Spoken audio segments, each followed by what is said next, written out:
We're live. Welcome to the Iron Lord Podcast, episode number 18. And this is the E3 2017 prediction series, the final chapter. And Microsoft is up to bat. And we have saved the very best for last. As most of you are already aware, the Iron Lords are all multi-platform owners. However, Xbox is our console of preference. And today, it is an honor to have Xbox royalty at the round table. I want to start by introducing the Lord I met in the flesh at E3 2015 and have been following his career arc for some time. He is a fixture in the Xbox community, produces extremely high quality content, and outside of my partner, Lord Addict, is one of the main reasons I became inspired to jump into the realm of the Lords in this gaming community. He always represents his viewpoints in a positive, balanced, and concise manner. And is definitely a pillar in these Xbox streets with his insightful interviews with various members of the gaming industry. Introducing the creator of the Inner Circle podcast, the host of Super Pod Shots, and the last son of Planet Xbox, my man, KORX, Cal L is in the building. How are you doing, sir? Bro, that is the most incredible introduction I've ever received in my entire life. He's always like, you need to have your intros more like mine. Dog, no one can have your intros more like yours. We got the mob bosses. We got to show respect. Like, I don't even know if I can live up to that expectation on the show at this point. I do appreciate that, man. Hey, what's going on, everybody? Thank you for inviting me on Iron Lord Podcast, man. I'm just grateful to be here and continuously try to be a voice for the Xbox community. Try to be a positive spot for people to come listen to. So I'm excited to be on today. My man Tim Dog, I haven't spoken to Tim in a minute. My man Tim Dog is on, so I'm excited to chat with everybody and be in a chat with you guys. Absolutely, an absolute pleasure, man. Always a pleasure to have you in the building. So we're gonna get this thing going. And of course, my second guest, no stranger to the ILP in the Xbox community. He has always supported us from day one, even back when we were primarily just a Destiny-focused podcast with the Intervention series. This Lord is arguably the most passionate Xbox gamer I know. And like my previous guests, it's always a pleasure to run into him each and every E3 and every Microsoft function. He is a panelist on a few prominent Xbox podcasts, including my guys over there at TXR, and his passion for the brand is evident in everything he does. Introducing fellow Xbox fan, fellow Met fan, fellow Conor McGregor soon to beat Floyd Mayweather fan. Yeah. Oh, God. And the man who puts the beast fire in 4K Scorpio fans everywhere. My man, Lord Tim Dog, how are we doing, sir? Wow, that's awesome. Thank you for that insane intro. Thank you. I'm happy to be here, man. This is what it's all about. We're getting close, and really, thanks for the words. And wow, I was feeling like Conor McGregor. I felt like you were like in the middle of the ring, and I was like Conor McGregor. Wow. I couldn't believe you said that. You think you could beat him? Listen, Lord King's gonna smack me right now. I really didn't pay anything you said any mind. But I had to throw some sauce on it. Well, I'm happy to be here. Thank you so much for having me. Absolutely, man. It's a pleasure. And of course, we have the usual suspects at the round table. And I got my co-host with the co-most, the non-aggro gamer himself, my man, Lord Addict. How are we doing, sir? What's going on, you guys? Nice. In the building, all enthusiastic. And of course, we got the most technical gaming lord, solo gamer who lives for the solo single-player experience. No longer Illuminati, he's on Twitter now, y'all. Yeah. My man, Lord Sovereign, how are we doing, sir? Doing well, man. Excited, man. E3's 2 weeks away. I am chomping at the bit. Doing good, man. Oh yeah, we hype right now. And playing Destiny. Ooh, I know. We'll talk about that. We're gonna talk about that. You definitely shading your single player moniker. And of course, Excess Gamer. Ooh. The Lord who demands nothing less than the premium experience. experience. Ooh. We love it. Oh, Lord King, how we doing, sir? What's going on, everyone? Glad to be here this weekend. Like we said, we got 2 weeks to go, baby. It's beautiful California. Here we come. Definitely, man. So hype. Obviously this is a big show, and I really appreciate the guests coming through. And just real quick, just want to go through everybody. Start with Lord Cal. What's everybody been playing? What's been playing this week? I know we got everyone's busy with functions and stuff, but Lord Cal, what you been playing this week? Video game. I've been playing some. I'm testing out some Overwatch. Xbox got some good deals going on, games with gold. I was contemplating trying to figure out which game I wanted to get between Mafia 3 and Titanfall 2. Wound up picking up Titanfall 2. And good choice. And I got Mass Effect. I just picked up Mass Effect as well. So I'm kind of in a rotation between those 3 games right now. Still downloading Titanfall right now. Nice. And Lord Tim, what have you been playing? What's been on your gaming radar? I've been playing. I just started. I played Rhyme, which very beautiful game. But it's kind of like the games I've been playing a lot. Like it has some elements of Fnuma. I don't know if you guys remember that game. Yeah. Yes. It has some elements. It's a pretty game. I like it, but I've been really enjoying. I played it. The little that I played it was Friday the 13th. I was streaming it last night. It's a fun game. It's a social game. There are a lot of issues. There are a lot of things that people hate about this game, and they will just hate it, but they'll still play it. It's a weird game. I enjoyed it a lot. I just recommend if you're going to play, don't even try to do a auto connect. Just find friends, call up your friends, and, because if you could do a private match, you can get it going, and it's worth it. There's some crazy moments in it. Like yesterday, I was killed I was in the house. I saw Jason. I tried to go in the bathroom, and I closed the door in front of me instead of in back, like to close it. And Jason hit me with an axe and killed me He killed me through the door. I was killed through the door. I was in a party. I was in a party with one of my friends, and he was Jason, and I wasn't in the game. And I'm like, and I hear someone's like, I had this headset on, and I hear someone like panicking because you have to hold your breath if you're under the bed or anything. And I'm like, there's someone around you, man. He's looking around. He starts taking the axe through cabinets, start taking the axe through like walls and shit. And then he was like, maybe the bed, and all you see is him yank the bed up and then just start going to town with this axe on this dude. Wow. So the trick, Lord Tim, is that you have to kind of do private matches to get it going. Yeah. I did hear there was some issues. Yeah, that's all. Don't even try connecting. Just get.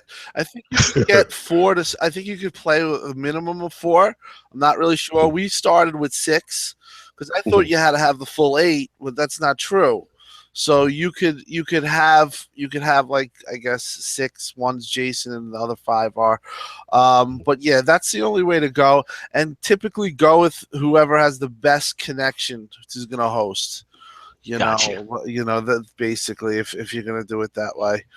Nice.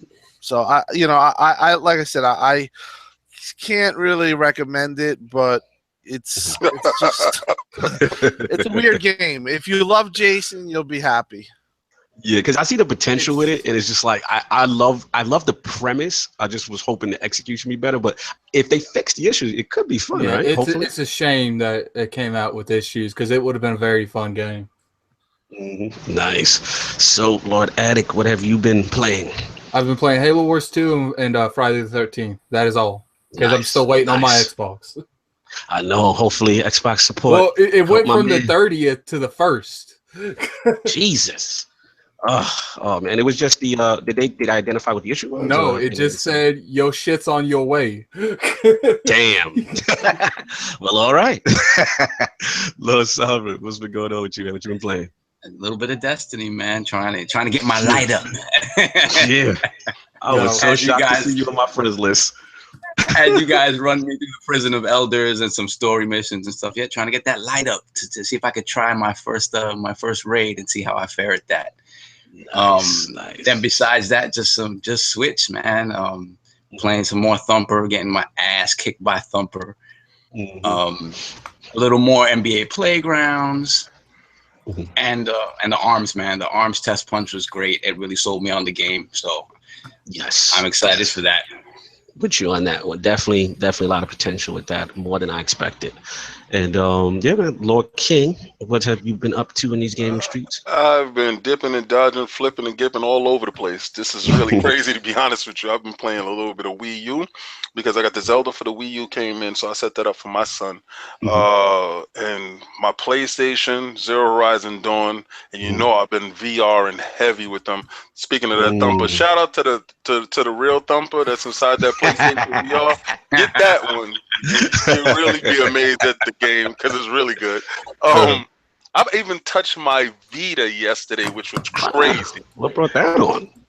I saw the games there, and that Cali Love, that flight, and I'm like, man, I might have to snatch you up with a couple of these games I got here because the library is very extensive and very good, to be honest with you. And my Switch and Xbox. Oh, Game Pass. Oh, I can't say too much about that, but man, oh man. I know. Man, oh man. We're going to get into that later. But. No doubt. Cool. And it's me, Lord Cognito here. Yeah, it's been a little bit of a mixed week. I've been, I did the ARMS Test Punch, like Lord Sovereign was talking about. Had a lot of fun with that. I mean, every time I see that game, I was just like, I just thought it was a complete motion control joke when I first heard it announced. In each, like, Nintendo Direct and each subsequent gameplay showing, I got more excited. But yeah, they might have something on their hands with that. I did it with regular controls without motion, had a great time. This week, as far as Xbox, has been all Destiny. I've been in my raid mode. My team is back together, Channel 5, and we're doing weekly raids, and it's been fun just carrying new people through, doing the feature raid, stuff like that. Everybody's hyped for Destiny 2, so we just been kind of in that mindset. But, what's funny is Demon he sent me that message. It's like, you need to get your Xbox back. We need you in these raids. Yeah, we miss you, man. We miss you. And Lord King, man. We miss you guys. Like, do send me the invite. I'm there, baby. Okay, cool. Because it's like, yes, we have some people. It's been hard to drag through. We had to put people in our backpacks. Get it through.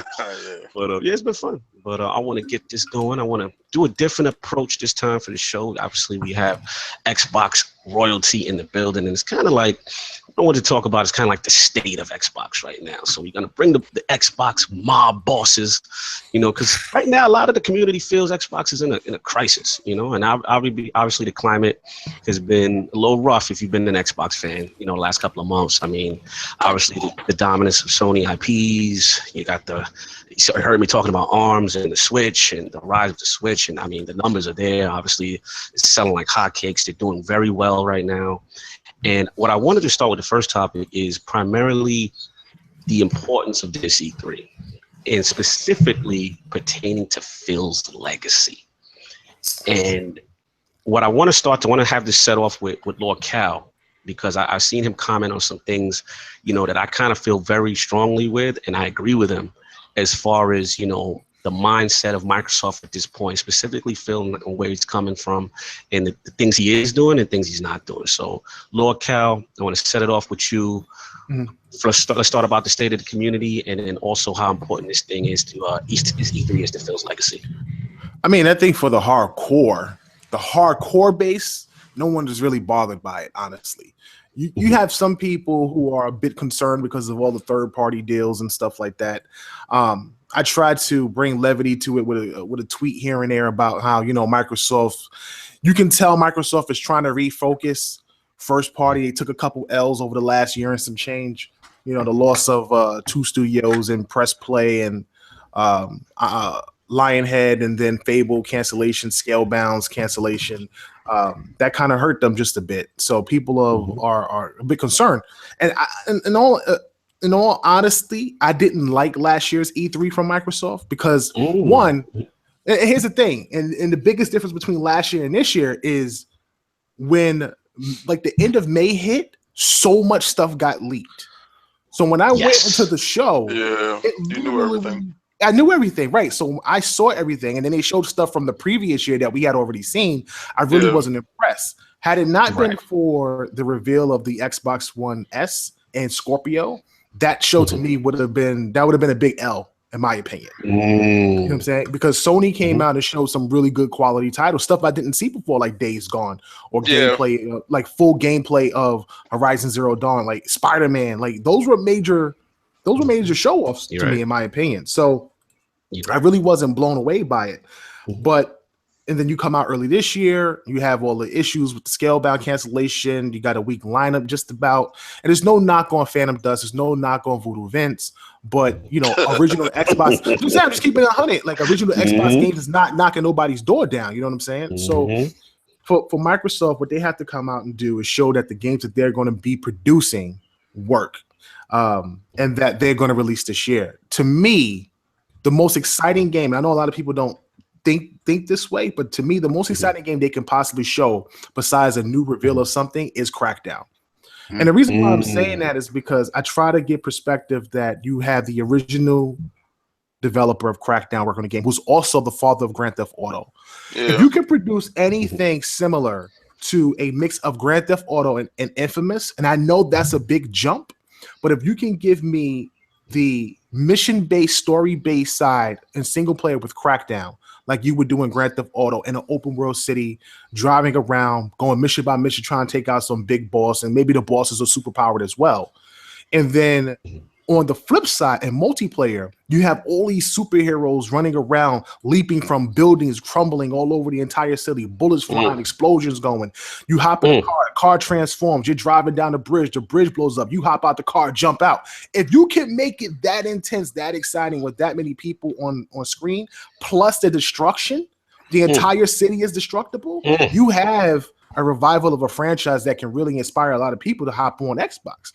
But they really need to be able to show that they're going to produce some quality titles, that the future looks bright, that it's not dying off because a lot of people think it is. And I really think that's what their focus is. That's why I said third parties, don't worry about third party deals at this point. That shouldn't be Microsoft's fault. Microsoft needs to focus on first party and rebuilding brand trust. I do think it's funny how people for years said Microsoft needs to stop worrying so much about third party. They back off the marketing deals a little bit, and they're like, Microsoft needs more marketing. It's the perception. You look at 360. 360 literally released, like the last couple years of 360, you had like a bunch of Halos, a bunch of Forzas, nothing really new, but you had COD. You had COD DLC. You had Grand Theft Auto DLC. Oh, that would definitely carry a whole system. That's what I'm saying. And the perception was that Xbox had mad games. Even if the games came to Sony late, they ran better third party wise. And then you had all of these time exclusives and time DLCs. So it really worked out for them. But long term, it didn't help first party. And that's why Sony has this unbreakable bond with fans, is because it's not that they have a game that's like destroying sales, but you have all these niche gamers that can only get these games on this console, and that adds up. And that's basically what it is. It adds up. Microsoft has to figure out a way to get these little small pockets of gamers where they can only get these games on Xbox, and then those sales will add up over time.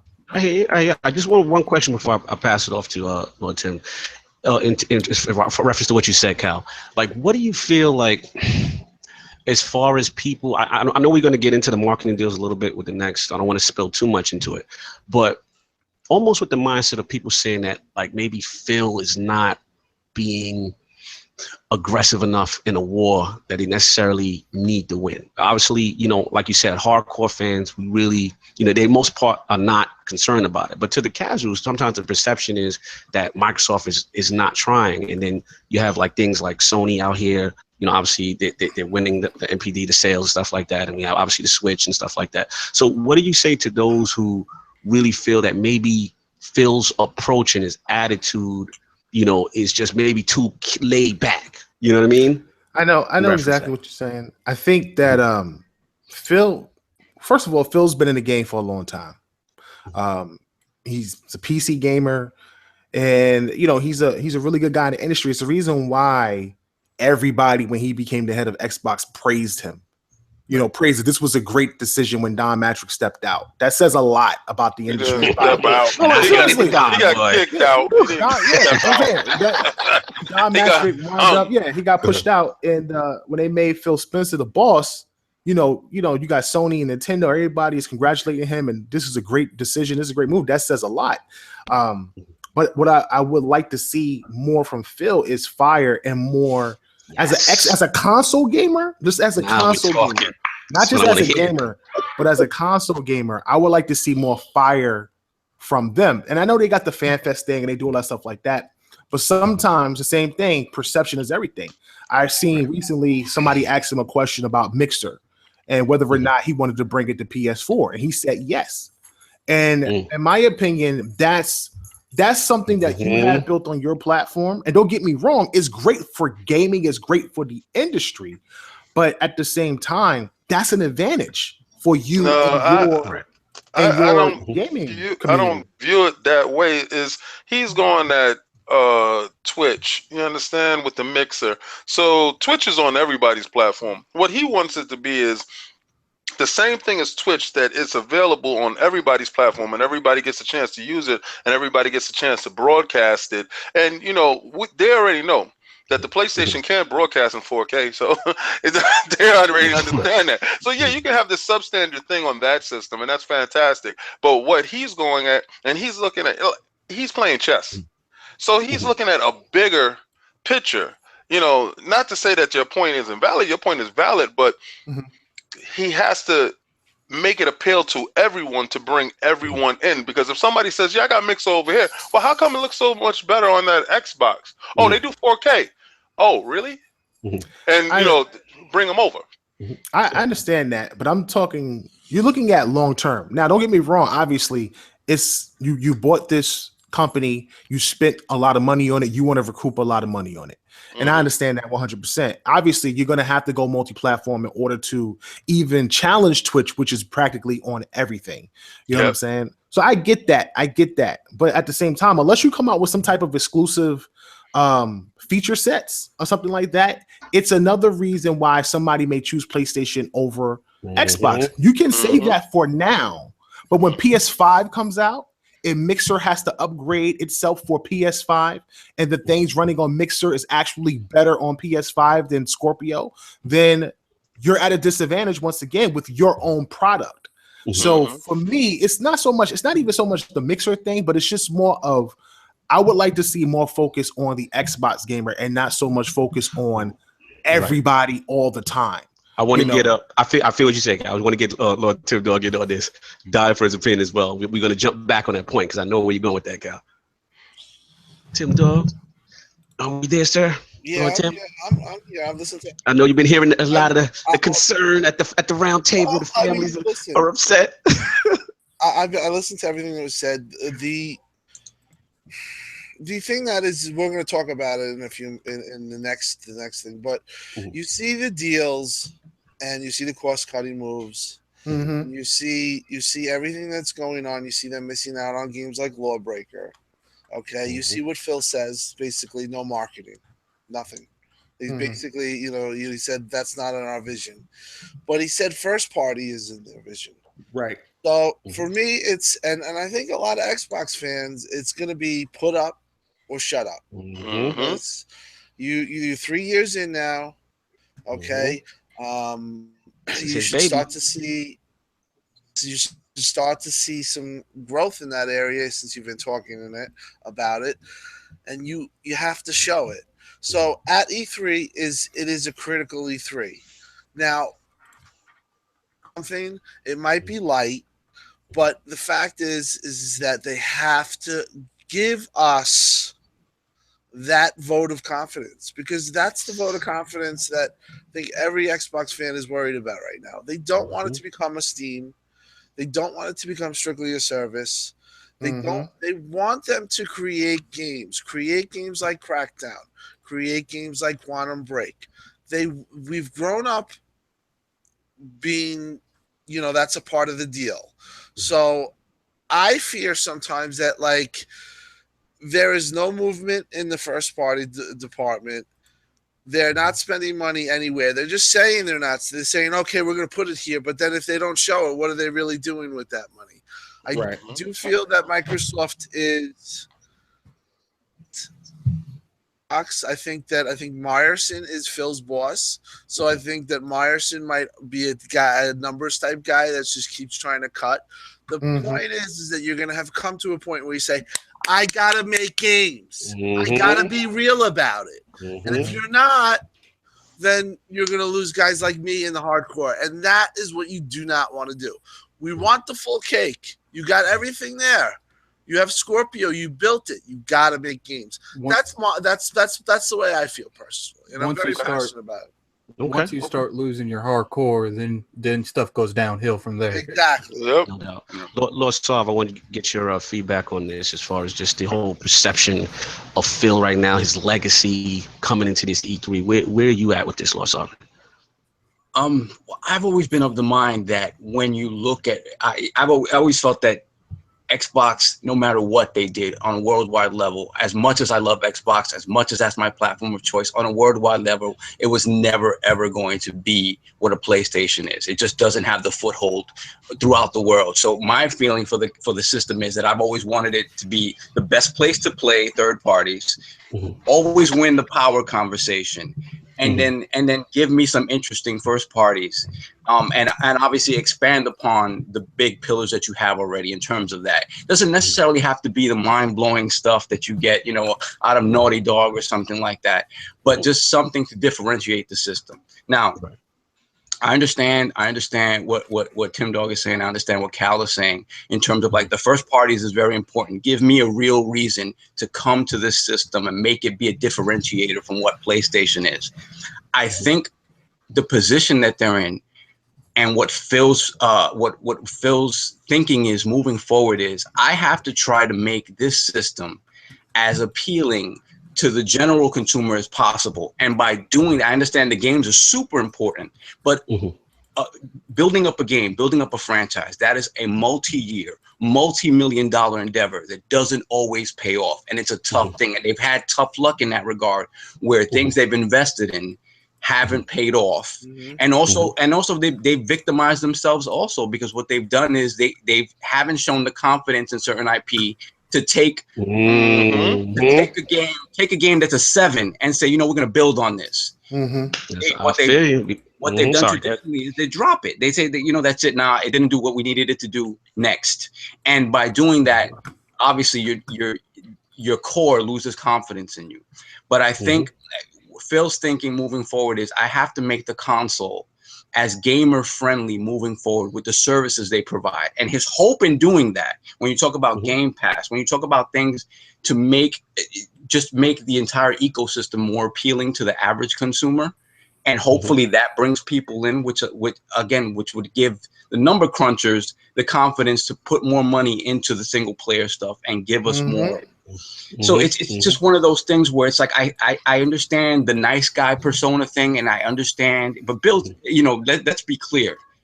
He's been in this business a long time. He's a shark.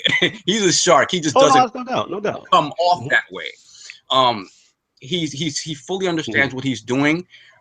At the end of the day, we don't know how that's going to pan out. But I understand him trying to make the system, with things like Game Pass, with things like the backward compatibility stuff, just making it more and more appealing to gamers, so that at the end of the day, they have that base there that they can say, okay, now we're willing to invest more in the first party. I understand it's 100% important, but I think creating the platform, creating the best platform to be on, I think is his goal right now. Yes, 100%. I hear what you're saying. It's some good points there. Lord King, I know you've been quiet and chomping at the bit. Let me let you get some. I wanted everybody table to flesh out their thoughts and have room to breathe on their thoughts. And everybody's thoughts is very valid.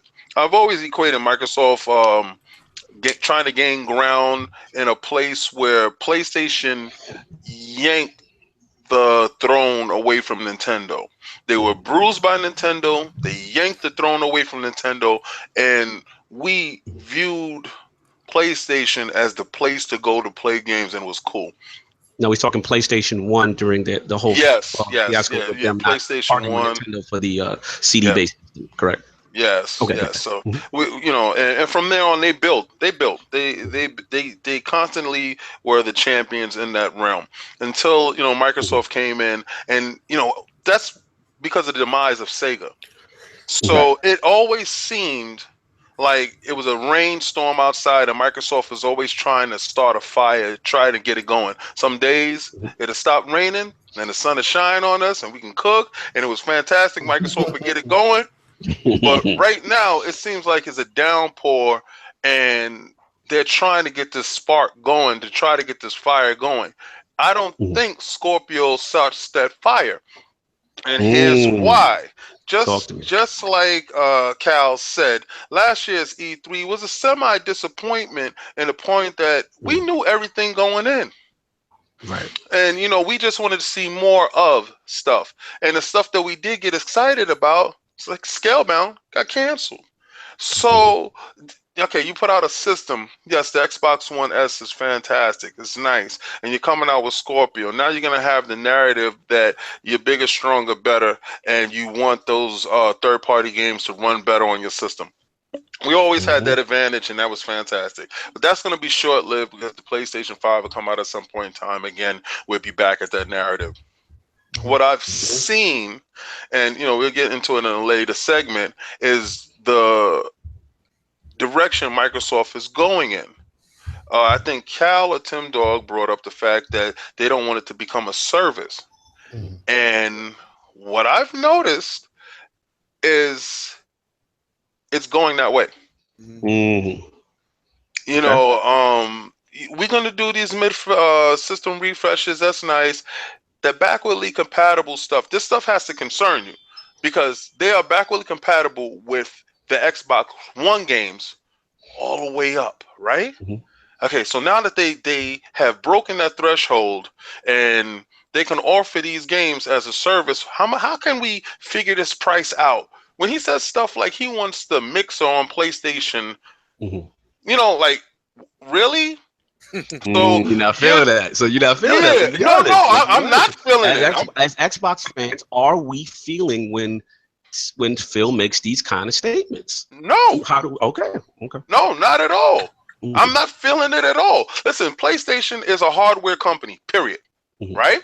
Their DNA is hardware. They make nice TVs. They make the Walkman. They make the PlayStation. When Nintendo screwed them, they couldn't make a system. You understand? So, okay, let's go make a system. We don't know anything about games, but we're going to learn along the way.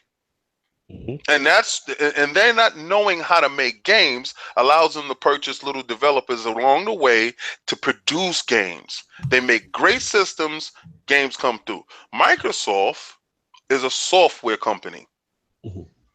And their essence is software. They will always revert back to their DNA. And if the fear is that they're going to turn into a streaming system like Netflix, because they look at a billion-dollar company like Netflix that doesn't have to put out a drop of hardware, and it's just 100% recouping, what happens then? They can develop games and have it on their system, on their software, without putting out hardware. So pretty much you feel like they're looking at that model as things they want to kind of imitate and get going, as far as on the Xbox platform. Yeah, that's the climate I see. Yeah. Okay. Lord Addict, I want you to get in this real quick. Unless somebody, seems like Cal or somebody wants to jump in real quick. Yeah, I just wanted to just say that with the whole sub situation, Microsoft, I don't think Microsoft will stop producing hardware. And the reason why I don't think Microsoft will stop producing hardware is because of the simple fact that there's certain things you can do with hardware and there's certain things you can do with software that that you can control compared to just say putting it in a TV as a service or doing things like that. You make money off of these controllers that they produce, these accessories that they produce. There's a lot of money in that. But also what these subs do is it gives them cushion. So when we talk about games like Quantum Break or Sunset Overdrive that may not pan out the way they may have expected it to. They got money to fall back on. I think this is more of a security situation for Microsoft than it is a service situation for Microsoft. I had a conversation with the father of Xbox, Seamus Blackley. Seamus. And Seamus came on the show. Shout out to Seamus. He came on the show. We talked a bit about, the Duke controller and Microsoft and stuff, but he gave me some great insight on the thought process of being in charge of Xbox and how you have to deal with the board. Because I think people lose sight that Phil and that team has to deal with the board. And when you try to get money to make games, you got to go through the board. When you're going to get your cut. So if the games you're producing aren't making that bread back, why would the board continue to give you money? You know what I'm saying? Yeah. No, that's all valid points. You're talking from a strictly business standpoint. It's a huge right. That's a huge point. So what winds up happening is they produce Scorpio. Scorpio allows Phil to then turn around and say, "Hey, I got a new console. I need bread. Yeah, I need to make games." That's the truth, though. Let me ask you a question, and I think that's all valid. And I do think that. And I've always said that 2018 will be the true telltale sign. I agree. If they're playing around or not. Okay. Yes. Do you think that's okay to deal with? Is Scorpio and a good price point enough to not make you jump off? Like if they have a really light E3 and but they're very strong on Scorpio and they have a good price point, is that enough, or is that okay to you as a consumer? Do you think that maybe they should even start to try to invest now? Or do you think that they have to wait? Because I feel exactly like you do. I feel that they have to see what Scorpio does. Scorpio produces, then Phil can say, "Hey, I want this. I want that." You got it. I think that when it comes to the whole, perspective on when do they need to show stuff, it's not a matter of if they have something, it's when they're going to show it. And I think with all this publicity going on that they got nothing, I do think that they need to show a couple games from 2018. They need to show games from 2018, but not 2018 winter. Right. Something that's going to be in the tangible future. Right. So something that we're going to get in 2017 as well as early 2018. You know what you're going to get in fall. You don't know what you're going to get next year. Correct. And that's what you know as a surprise for early. The one thing Microsoft has a problem with is putting out games in the second and first quarter. If they can show what they have this fall, this holiday, which is what we already know, whether it's Sea of Thieves, Crackdown, State of Decay, Forza 7, and maybe some other surprise game. Plus three surprising IPs that drops early 2018. Then you got something. But it has to be major. It has to be surprising. It has to be major. And I think you finished what you're saying, Cal?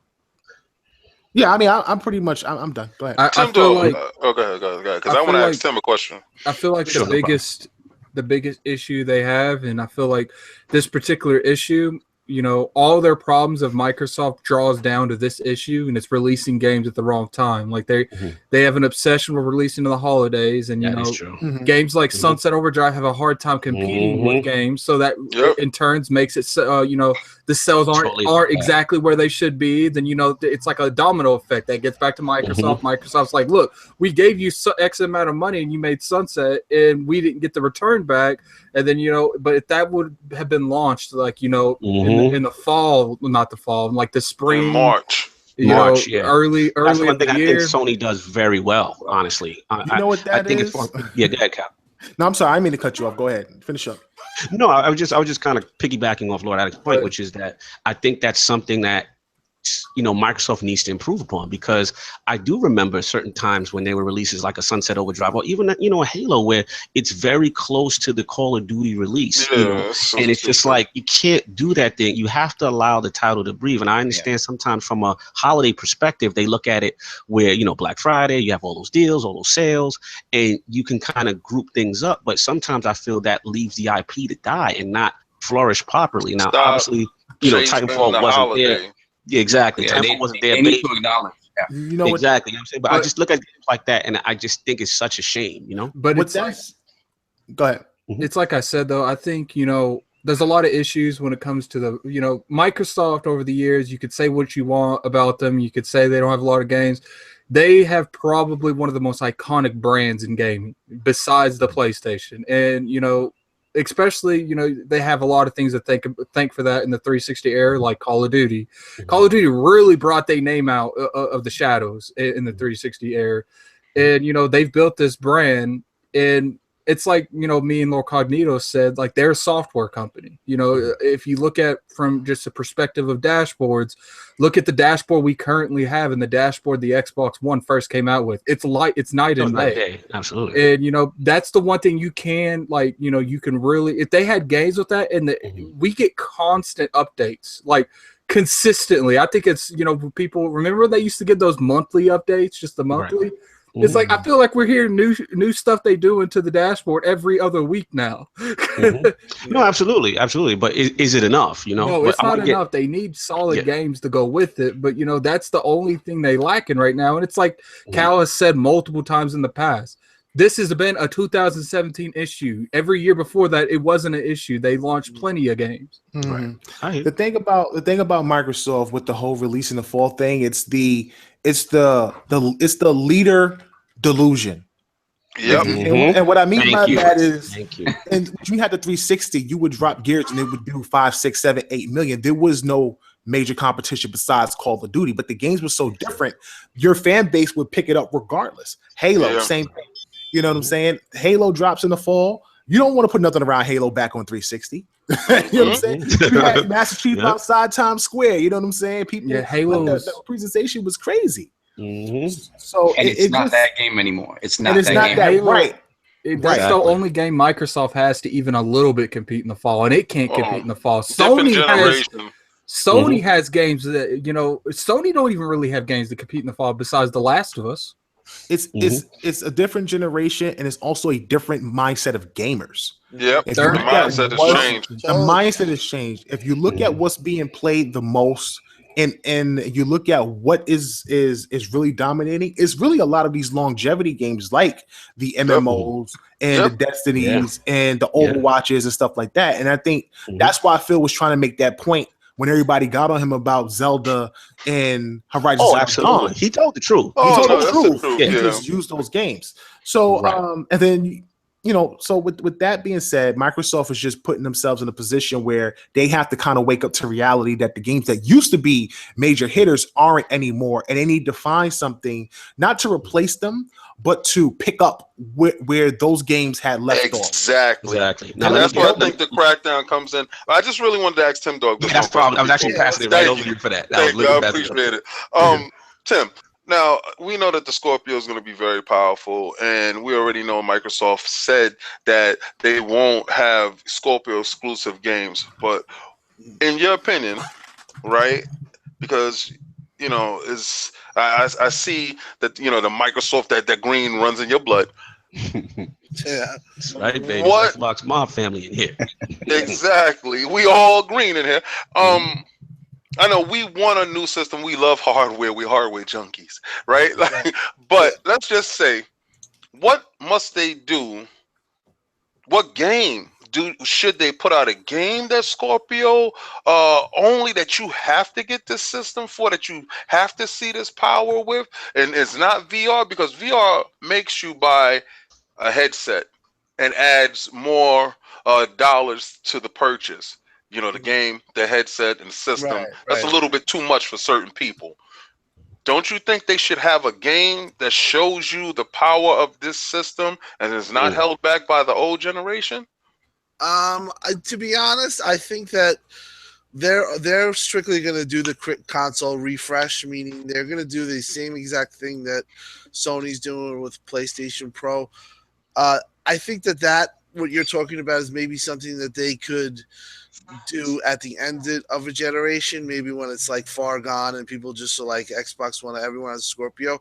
But I understand what you're saying, but I don't think that they're going to do it. I do think that in a way that's always going to be, you're going to always be there. The only thing that you could see, like you said, is AR or VR, but that requires another purchase. So no, I do think that they're going to stay within the console refresh with the whole generation. Now, the next console that comes out, then that's a different story. I don't know how the tech will evolve at that time. I don't know how PlayStation or Xbox is going to be like to us say, hey, you know, we're going to either you're going to support all your games, and they've always said that they do this, or we're going to start fresh. Because when you do start fresh, it opens up even more stuff like you're talking about to fully extend Scorpio, and it would be something to see and behold. But you always have that common denominator of Xbox or PlayStation in this same type model. Yeah, I don't know how long it's going to go too. It might be the reason why I asked you that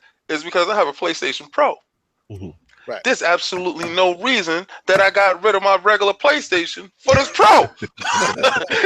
You understand? It's like it's sitting here with no real game benefit for it because I had my boy bring over his regular PlayStation and I put in that Zero Horizon Dawn in and I put it on the same 4K television. I swear to God, I'm gonna tell you with my own eyes. I looked at it and I said, I could have saved 100 and some change. I mean, I got the Pro too. I think though, as time goes on, it'll be like, remember in the beginning of this generation, it was like they had these cross-platform games where, like, you know, they had the 360 version and then they had the Xbox One. I do think down the line that they'll be specifically targeting Pro and Scorpio, and you get like a really kind of a great experience on the lower end.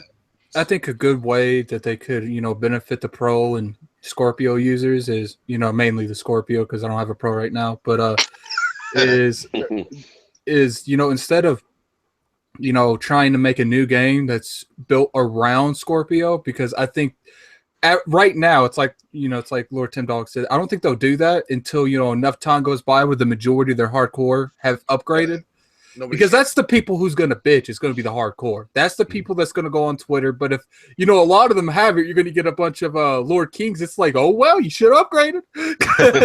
So, you know, I feel like if they, you know, if they want to stay away from that area for a while, like make different, you know, make enhancements on the existing games, like they did with Battlefield 4 from the 360 to the Xbox One, where you went from 12 to 24 on you know. So if you do little stuff like that, it's gonna make a significant, like, you know, it's like I rant. Like, I get everyone likes 4K, but I'd rather see gameplay mechanics upgraded than resolution. Amen. That's real talk. I don't want to get too far. I know we stretched this topic a bit, but what I want to do, just want to close up with it, is all in all, you guys are making fantastic points. And I think that, you know, we do realize that this is a very significant E3 in the history of Xbox in a long time.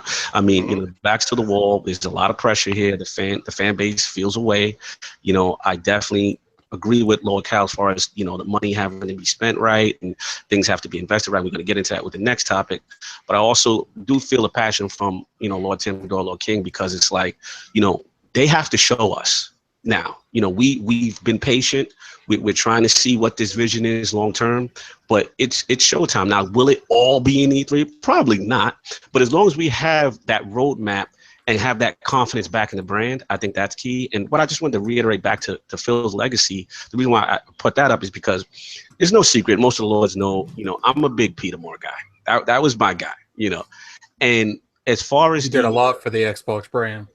As far as the 360 era, now to Cal's point, I'm not going to say that all the business decisions were frugal and are the smartest. But from an aggressive standpoint, to put Xbox on the map after coming off of the OG Xbox, right, which was the foundation, but, you know, it was bleeding money. So they really jumped into that next generation phase pretty quickly. So it just, I don't know, Peter Moore just to me represented an aggressive Xbox.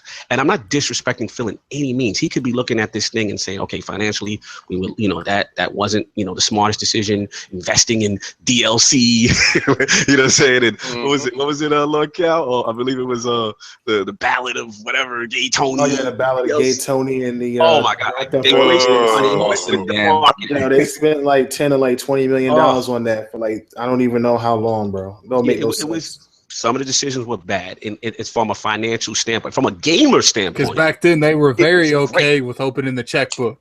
Obama was backing the truck up. you know, everything was everything. And to their defense, though, he also had to deal with the red ring of death, right? And we had to DC all that money that was lost in that. All I'm saying is I just like the mindset of going for it.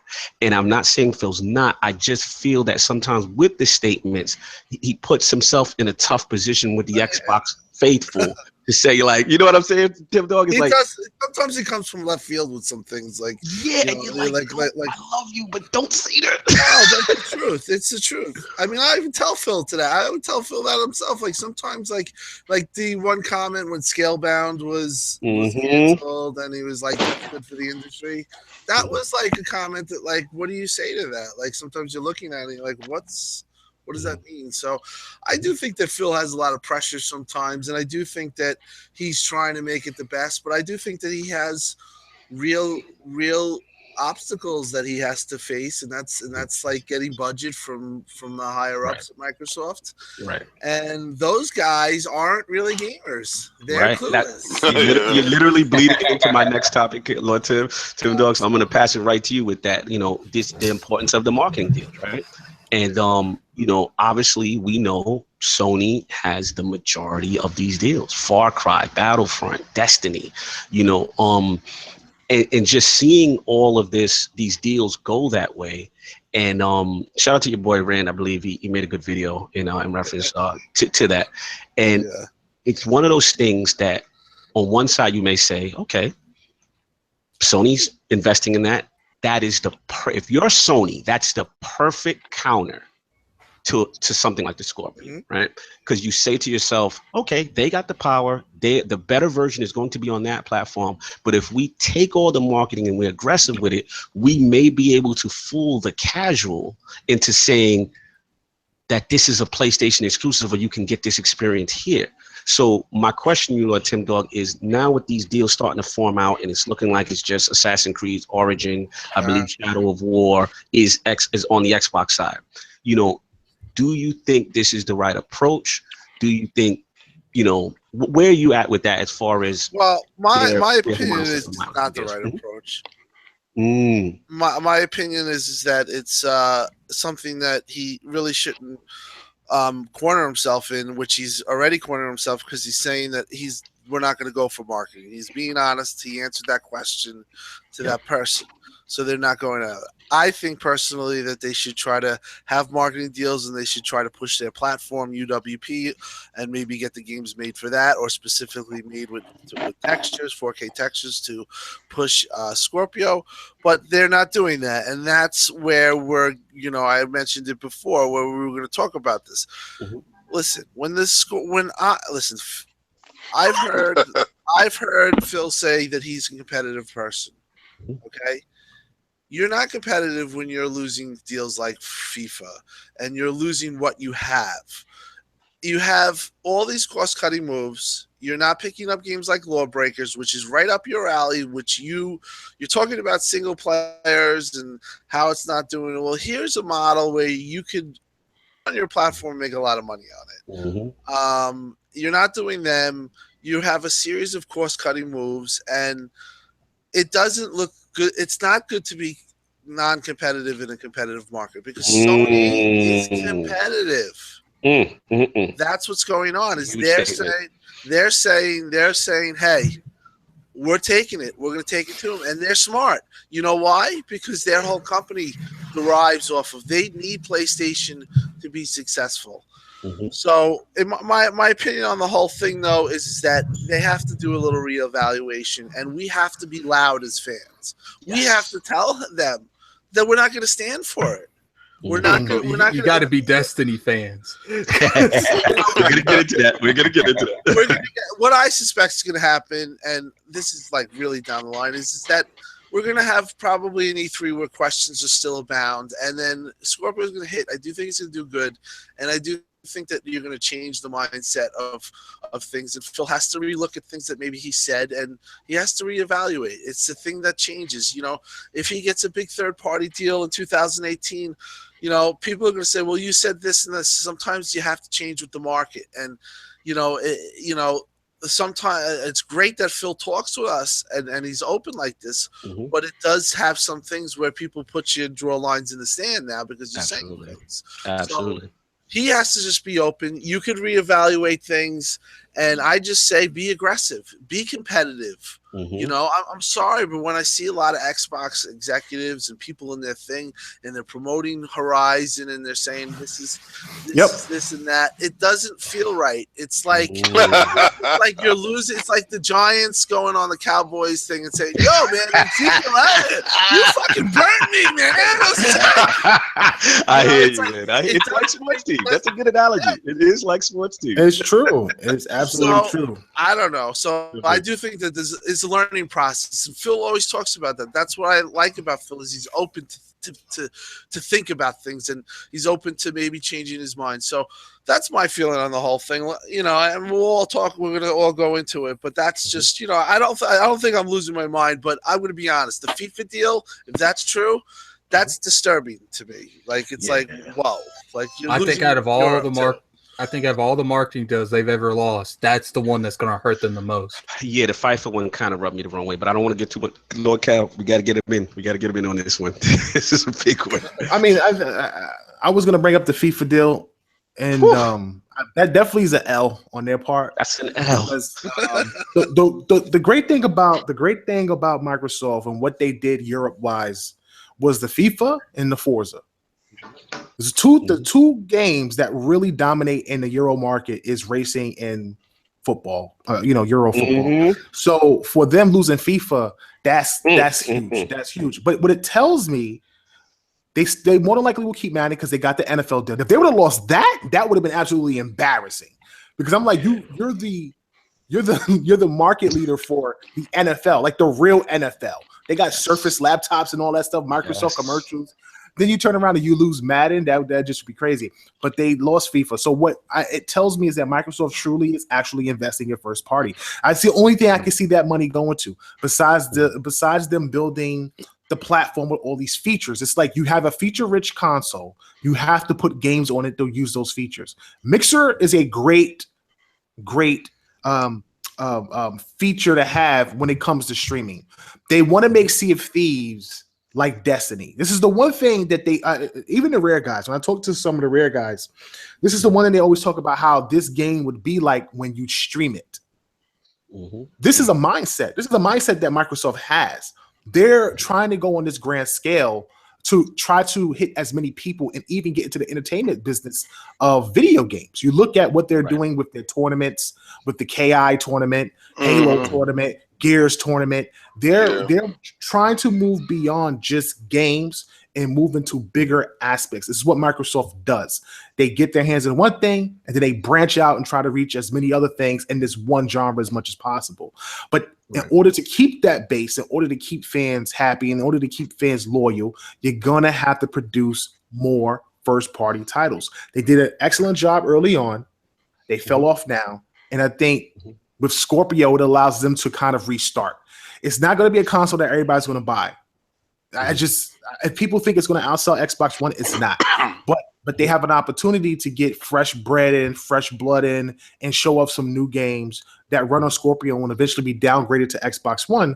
And those will be new IPs for both the Xbox and Xbox Scorpio. Let's just hope they don't hire new talent and put them in VR stuff like they did that dude. Oh, you mean Casey Hudson? Casey Hudson?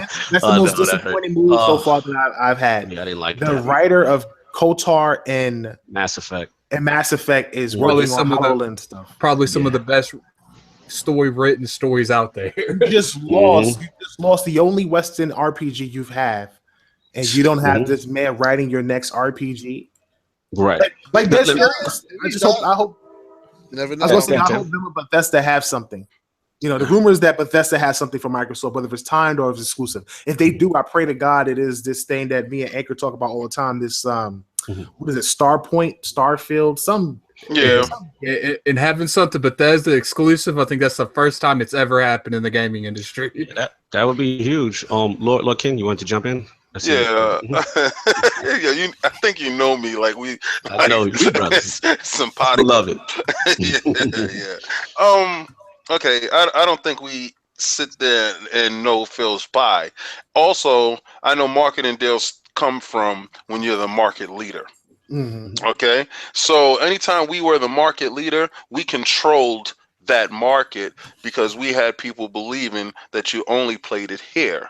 It was only here. So you if you don't have the console sales and you're making money from that to go to the board to tell the board, yo, we did this. We got this money. We made this money here. Now we need these marketing deals to secure this to make more money here.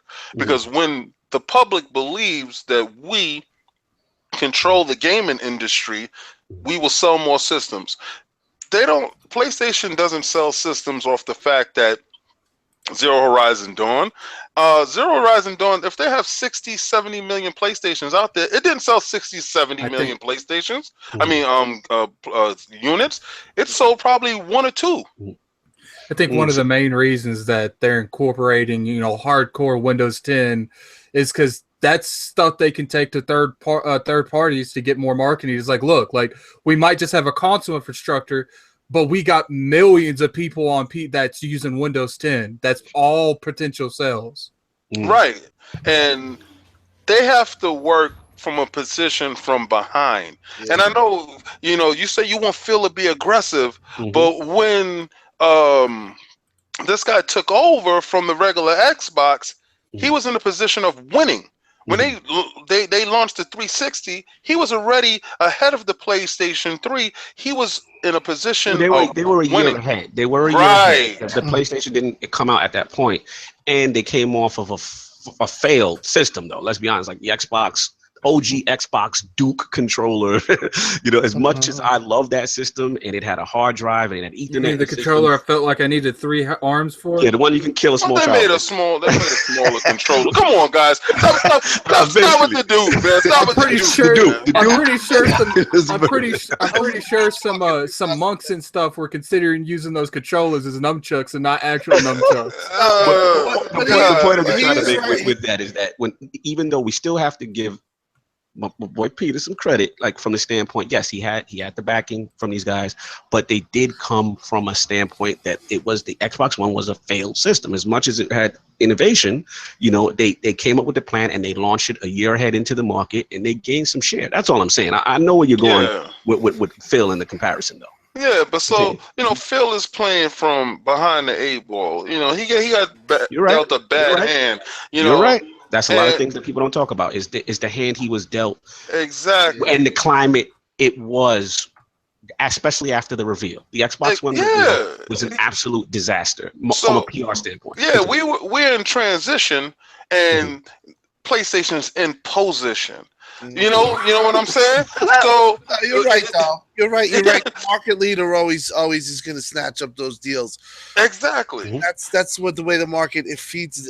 Usually the fleshes out to. So I do. Maybe that's it. But it just feels like when Microsoft, at least when you're losing big ones that you have, it just kind of feels lawbreakers. Yeah, lawbreakers was a big deal. I mean, but the FIFA one was a combination of those two.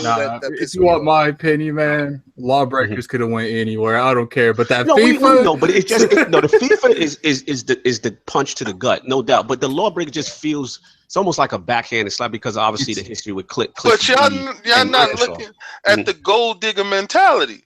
Developers are gold diggers. It's a gold digger mentality. So they're looking at who's spending them chips, who's in that club spending it out. And Sony's in that club, baby. They selling out every night. They buying a bar. They the big roller in the back throwing out the whole stack of chips and not just a chip. So you could also argue that they were smart for doing that because now the game is talked about more than ever. If it came to Xbox, probably it wouldn't be such a big deal. Now it's a big deal. That's a good point. Yep. That's a good point.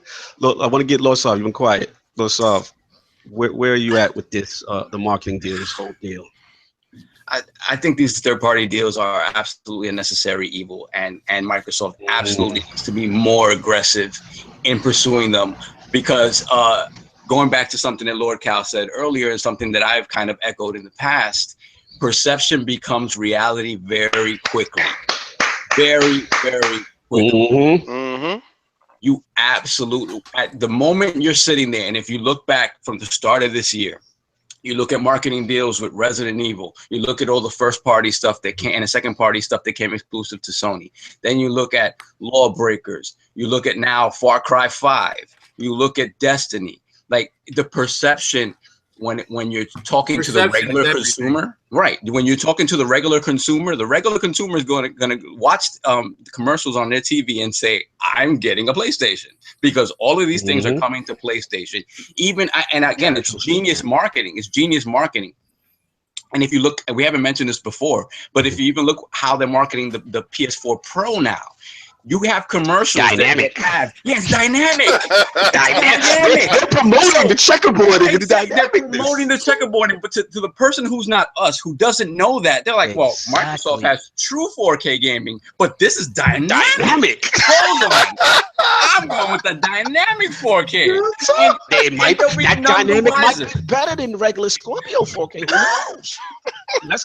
Let's put ourselves in the mindset of the casual consumer.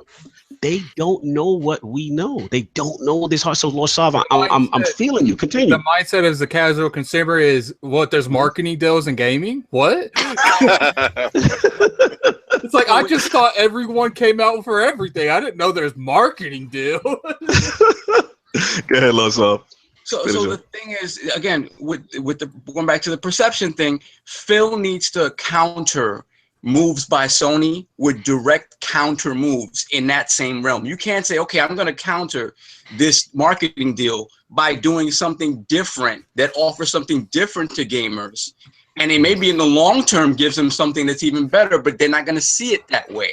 So in terms of aggressiveness and perceived aggressiveness, you absolutely have to do your best to try to counter with exactly what they're hitting you with.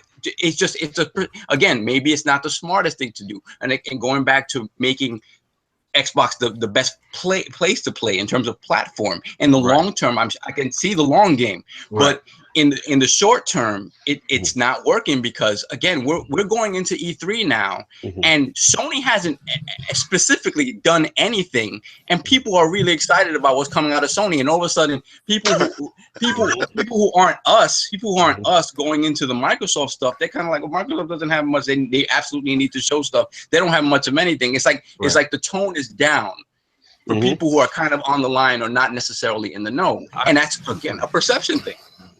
What Microsoft has to do to combat that, I just want to say something real quick. Go for it. Microsoft has an opportunity to combat all of these marketing deals if they're able to get every single one of those games in 4K on YouTube.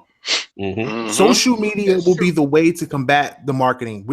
It's funny. I think about being a New Yorker and how back in the day, if you're a Knicks fan, I feel sorry for you because I'm pretty bad right now, my damn self.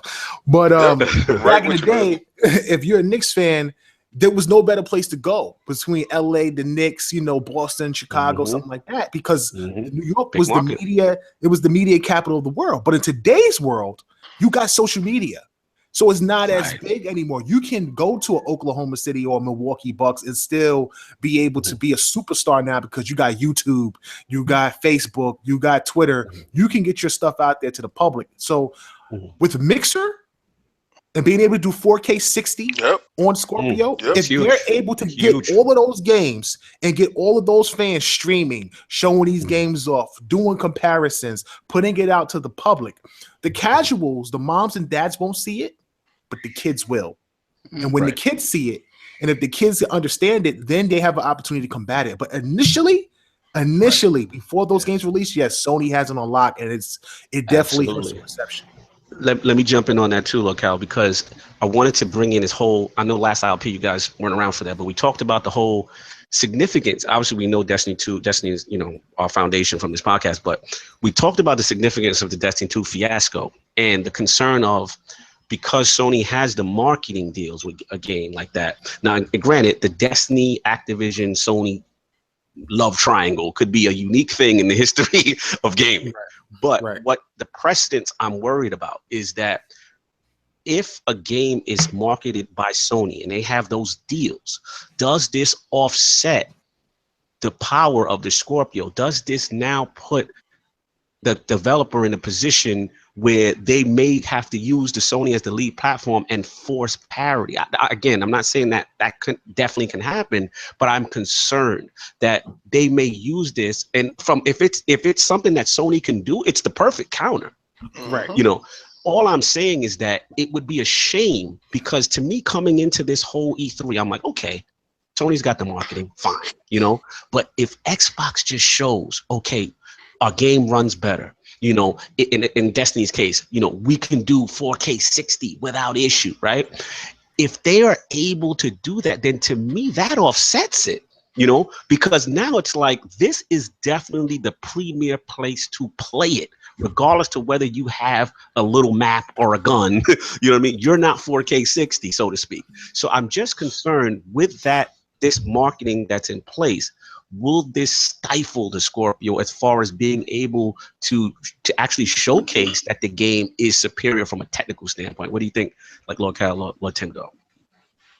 A marketing deal is a marketing deal. You know, you're going to get it, you're going to advertise it, you're going to show the game off. They can't control what the developer does. Microsoft couldn't control a game that they had marketing for that came out at 900p but ran at 1080 on PS4. You know what I'm saying? So my thing is that I think, and same thing. I had Adam Boyes, once again, we had an interview with Adam Boyes, Mr. PS PlayStation himself at the time, and one of the questions I asked him was about, you know, getting, you know, do developers not favor, but do developers choose who they want to? Do they get games for a particular platform? And one of the things he basically said was no. Like, they're going to get the hardware, and they're going to make their game the best that they can on that hardware. So I think if the Bungie team can make Scorpio games run at 60, they'll do it. At the end of the day, what Sony has is DLC for an entire year early. Right. You know what I'm saying? Right. They have the commercials.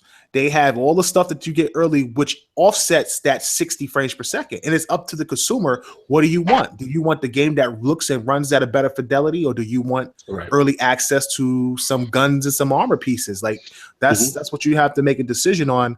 And I don't think those deals will hold developers back.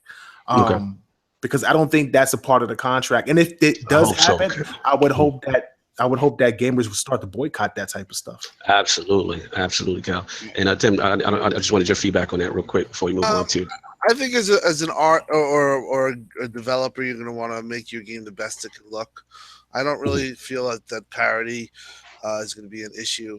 I mean, maybe there'll be an odd game here and there, but overall, I don't think that.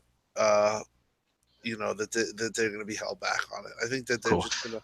I'm counting on my family. I'm counting on my Xbox Mob family for this to be true. I'm just a little nervous as a Destiny fan. That's all. It was just my concern. But I feel you guys. And we are going to move on to the next topic. Obviously, there are some games that we do know that is going to be announced on the Microsoft stage. You know, games like State of Decay, Crackdown, you know, Sea of Thieves, Forza, the whole like. So when I get this over to Lord Attic, you know, how legit excited are we about the stuff we know, Lord Attic? I mean, when it comes down to it, we know games are coming out, but let's be real here. It's like we know, but at the same time, we don't know. It's like, you know, the only thing on Sea of Thieves, I mean, there's obviously, can't say nothing about Sea of Thieves, but, you know, we know that should come out. You know, a lot of people speculate it's going to get delayed. So that's neither here or there. We'll find out at E3, hopefully. I mean, State of Decay, we've seen screenshots. I don't think we've seen any solid gameplay. Crackdown, we ain't seen shit on that in like 2 years. Yeah. You know, when it comes to stuff like that, I mean, Cuphead, I believe Cuphead is coming out this year. It's pretty... Do you guys think Cuphead will come out like at E3? Because there's a lot of speculation going on that. What do you think? It's supposed to. They said it was supposed to be releasing spring 2017 or like around this time, but we haven't heard anything from it. So, you know, who knows at this point. But when it comes down to it, like, out of all those games, and I'm hyped for all of them. You know, I played a lot. I played both the Crackdowns countlessly, hours and hours, because I love that aspect of being a hero. And I like, for some reason, I know there's going to be people here that's going to completely disagree with this statement, but I was down with collecting the agility orbs. I don't know why, but it's like every time you got one of these, it's like you felt yourself get more strong and strong. Yeah, and it's like, and then before you know it, you could jump over buildings and. So, you know, I like that aspect. I hope that they take that. What it all comes down to is, what is Microsoft doing with these games? They're going to take the core aspect, the core foundation of these games and build on it, or are they going to try to completely, you know, left field the whole franchise itself to reiterate it, to make it more appealing to casuals, and then end up isolating the initial hardcore fans that love the game to be started out with. I hope that, you know, they build off the foundation and expect the hardcore fans to pick it up, of those fans of those perspective, the franchises that I was referring to.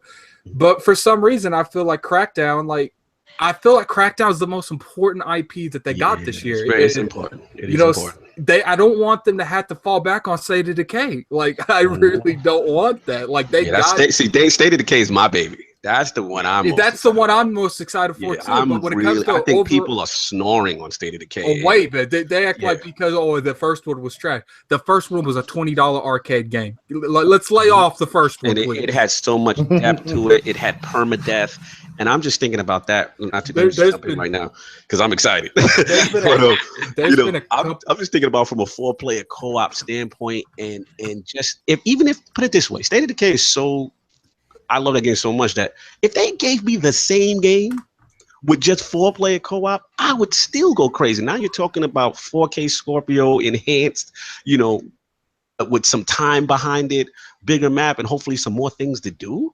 Like, I think that, to me, that game represents kind of like the true Walking Dead experience with communities and food and resources. And like, I love that game. Like, I think that's a hit on the low, and people are really snoring on that one. So that's my one. Would you guys, I noticed in the comments section, would you guys notice Born to T said, he feels that Days Gone has more hype. Would you guys agree with that? I do think that Days Gone has more hype than State of Decay. It does, because it's a new IP. It's a new IP, and, you know, like, the first one was beloved. But a lot of people keep forgetting that was a AA. That wasn't even a AA title. That was like, I did it in your garage title. Yeah, it was kind of a small scale. That's what people forget about. But, you know, like, it's been very known that Microsoft is. I don't even think Microsoft funded the first one. I think they helped port it. I mean, I'm not sure. I would have they're actually funding money through this title this time. No, Microsoft funded the first one. Yeah. Oh, okay. They funded the first one. But they signed the contract on the second one.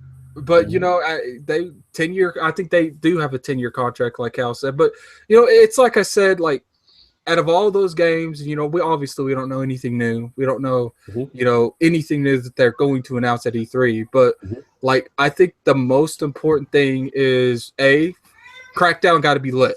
Crackdown got to be everything they said. They can't go out there and be like, yeah, we scrapped the original game. This is what we have now. And 2, they got to show these games in a good lighting. Like, you know, I'm not mean like, you know, legit light. They got to show these games really solid gameplay of these games that really show you what, like State of Decay. I expect, you know, 4-player co-op you know, gameplay teaser. And Crackdown, people are like, I want to see the single player. No, they got to show the destructive engine of Crackdown, because that is what they're boasting, and they got to show the multiplayer of Crackdown, and it's got to go out without a flaw. No, you know, Uncharted 4 where the gameplay just completely goes out. Remember that when that happened, when they showed Uncharted 4, the gameplay like legitly kind of conked out. They had to reset the whole gameplay. Like, they can't have no hiccups. It's got to go without any mess up. Lord Tim Dog, what are you genuinely excited about out of the stuff that we know? Crackdown 3 is pretty much is what really I care about. I mean, State of Decay I think is going to be good, but Crackdown 3, I really hope that they blow the doors off. I mean, nice. I think we were talking about it, and you were saying that could be the game that kind of gets people on the platform. Like holy shit! You know, the impressions when they showed it to the press, I believe in 2015, was like, insane. Like everyone was like, "This is insane. This is so impressive." You could do a Google search, and I think Guardian saw it. Yeah. A couple of people saw it. So that's the one that I'm really looking forward to. I hope they have new announcements, but I'm totally befuddled if they do what it could be. I do think that I want to see what also comes out. We don't know this, but what comes out of Japan, the Japanese visit, because I We're think gonna get into that. We're gonna get into that. all right. Good. Lord Soft, what are you excited about? I'm kind of legit excited about everything, to be honest. I mean, Forza 7 is going to be the showpiece for what Scorpio can do, like just destroying, frame rate and stuff like that. It's going to be a beautiful game. I'm a big Forza Horizon guy. I'm more of the casual racer. So the technical aspects of 7 don't appeal to me as much, but I will purchase it to have it. That's just me. I'm going to do that. Yeah. Then in terms of Cuphead or below, definitely either one of those coming out would make me happy. And then when we talk about State of Decay 2 has the ability with the addition of the 4-player multiplayer, the fact that they have more time and money to hopefully create a vaster world, a denser world where area to area, there's a lot more to do. More depth in terms of how you handle your communities and in terms of the individual relationships you have with the members of the community. I love the first one, and I think they can really blow the doors off with the second one. So hopefully that's what they're doing. Same for Crackdown. Crackdown, I love the first Crackdown. It was one of those titles on the original Xbox 360 that really kind of it showed what we want from Microsoft now. And I think doubling down on the concepts of the original, double down on the concepts of the original, and blow that out with the destructible world, and again making the world denser and have more stuff to do. I think something that Cal mentioned about making the scenario that Cal mentioned about making like strong story moments within this huge world and adding the destructibility. I think that could be their killer game at the end of the year. And hopefully, I'm not sure, how sure we are about this coming out this year, but Sea of Thieves. I think Sea of Thieves has the ability, I think Cal mentioned this also, Sea of Thieves has the ability to be the pirate Destiny if they do it right. If they make the world interesting to be in, if they give you missions with your friends that are interesting and deep, and if the combat can hold up, I think they have a winner on their hands. It's just, and it doesn't even matter in terms of Sea of Thieves if there's this like in Destiny, there's an overarching sort of grand storyline that kind of gels everything together. I don't necessarily think you need that in Sea of Thieves because I think it takes itself a lot more lightly. But if the moment to moment gameplay and the individual little missions you go on with your band of pirates is fun, I think you can definitely call it something like a pirate Destiny, and I think it'll be a big hit for them. Lord King, what are you generally excited about the stuff we know? Well, okay. Everybody, said all the great stuff. I think that Cuphead is going to drop the same day while he's on the show. I think that's going to be his mic drop moment. And saying, save the drops. Okay. Yeah, okay. The game that I'm really excited about, besides Sea of Thieves, really, it's two of them: State of Decay and Sea of Thieves. The reason why those games will extend the longevity of the system, and once you get into those MMO type of feelings of the game, State of Decay is with the 4-player, with the friends joining in and feeling like Walking Dead. Oh, it's beautiful. I love that. That will be fantastic. All 4 of us just get there and, we riding in the cars and we're searching houses and, we're building our forts and stuff. Yeah, okay. Grab Rick, grab Michonne. Let's go. That's great. Sea of Thieves, that MMO feel, our own IP, original. Finally, you putting the rear guys to work. You mean a game you can blame me for everything that goes wrong? If you did it, then I'm gonna blame you. Continue. But to just to say We're drinking in the bottom of the ship. Oh, that's hilarious. We got the booty. What we played at E3 was Can't absolutely wait. hilarious. Absolutely. Hopefully, like I said, I know a lot of people have gotten the alphas and the betas, and it's been a little different experience for some. But hopefully, they can refine it. But I do agree with you. Like the potential is so much there. I just want to move on real quick. If we got one more, and then I want to move on to Cal, and then we move on after that. If you got one more game that you were excited about besides the Sea of Thieves. Good on that? No, I'm good. That was it. It was State of Decay and Sea of Thieves. Really, Sea of Thieves. Cool, no doubt. Lord Cal, what are you legit excited about? Crackdown for one. Mm-hmm. I'm not a Forza guy. Same. Like I try to play Motorsport, I can't do it. Horizon, I'll play. But honestly, I'm looking for something new. Mm-hmm. And the reason why I'm saying that is because for 2 years, practically, we've seen these games at this point. Mm-hmm. Like we've known for 2 years these games are coming. I need to be wowed by something. Mm-hmm. And it doesn't have to be Japanese. Don't lie, It you could just want be- that KOTOR. That's all you want. I do want KOTOR. I mean, who wouldn't want KOTOR? Don't get me wrong. I mean, who wouldn't want it? But I'm just saying that I think Microsoft definitely needs to surprise us with something new, something impressive, and something AAA. Mm-hmm. Yep. The one thing they haven't done this generation, the last 2 generations, was drop a game on the level that was the definitive game for that gen. Halo was the definitive game for Xbox. Gears was the definitive game for 360, and we don't have one for Xbox One yet. Valid point. Anchorman, so want a Fusion Frenzy announced. No, I'm not talking to Anchorman at this point. Let's not talk that. But they definitely need something that's going to wow. Now, I don't know if we'll get into this later or not, but I get the press releases and stuff like that as a media outlet, and I got the Sega press release come across my desk. We're gonna go there, Cal. Easy. We go and stuff like that. Messing with my emotions. And with the press release, they talked about the COO stepping down, but in the process of them talking about that, they talked about some deals and partnerships that they had after him stepping down. And the thing that caught my eye, and I said this on my last Tick podcast, was how they talked about how they got Microsoft, a huge partnership with Microsoft. Yes. And a lot of people are looking back like, oh, well, Sega owns Creative Assembly. But what they did was, it used to be Crytek, I forget what it was called. It was Crytek something.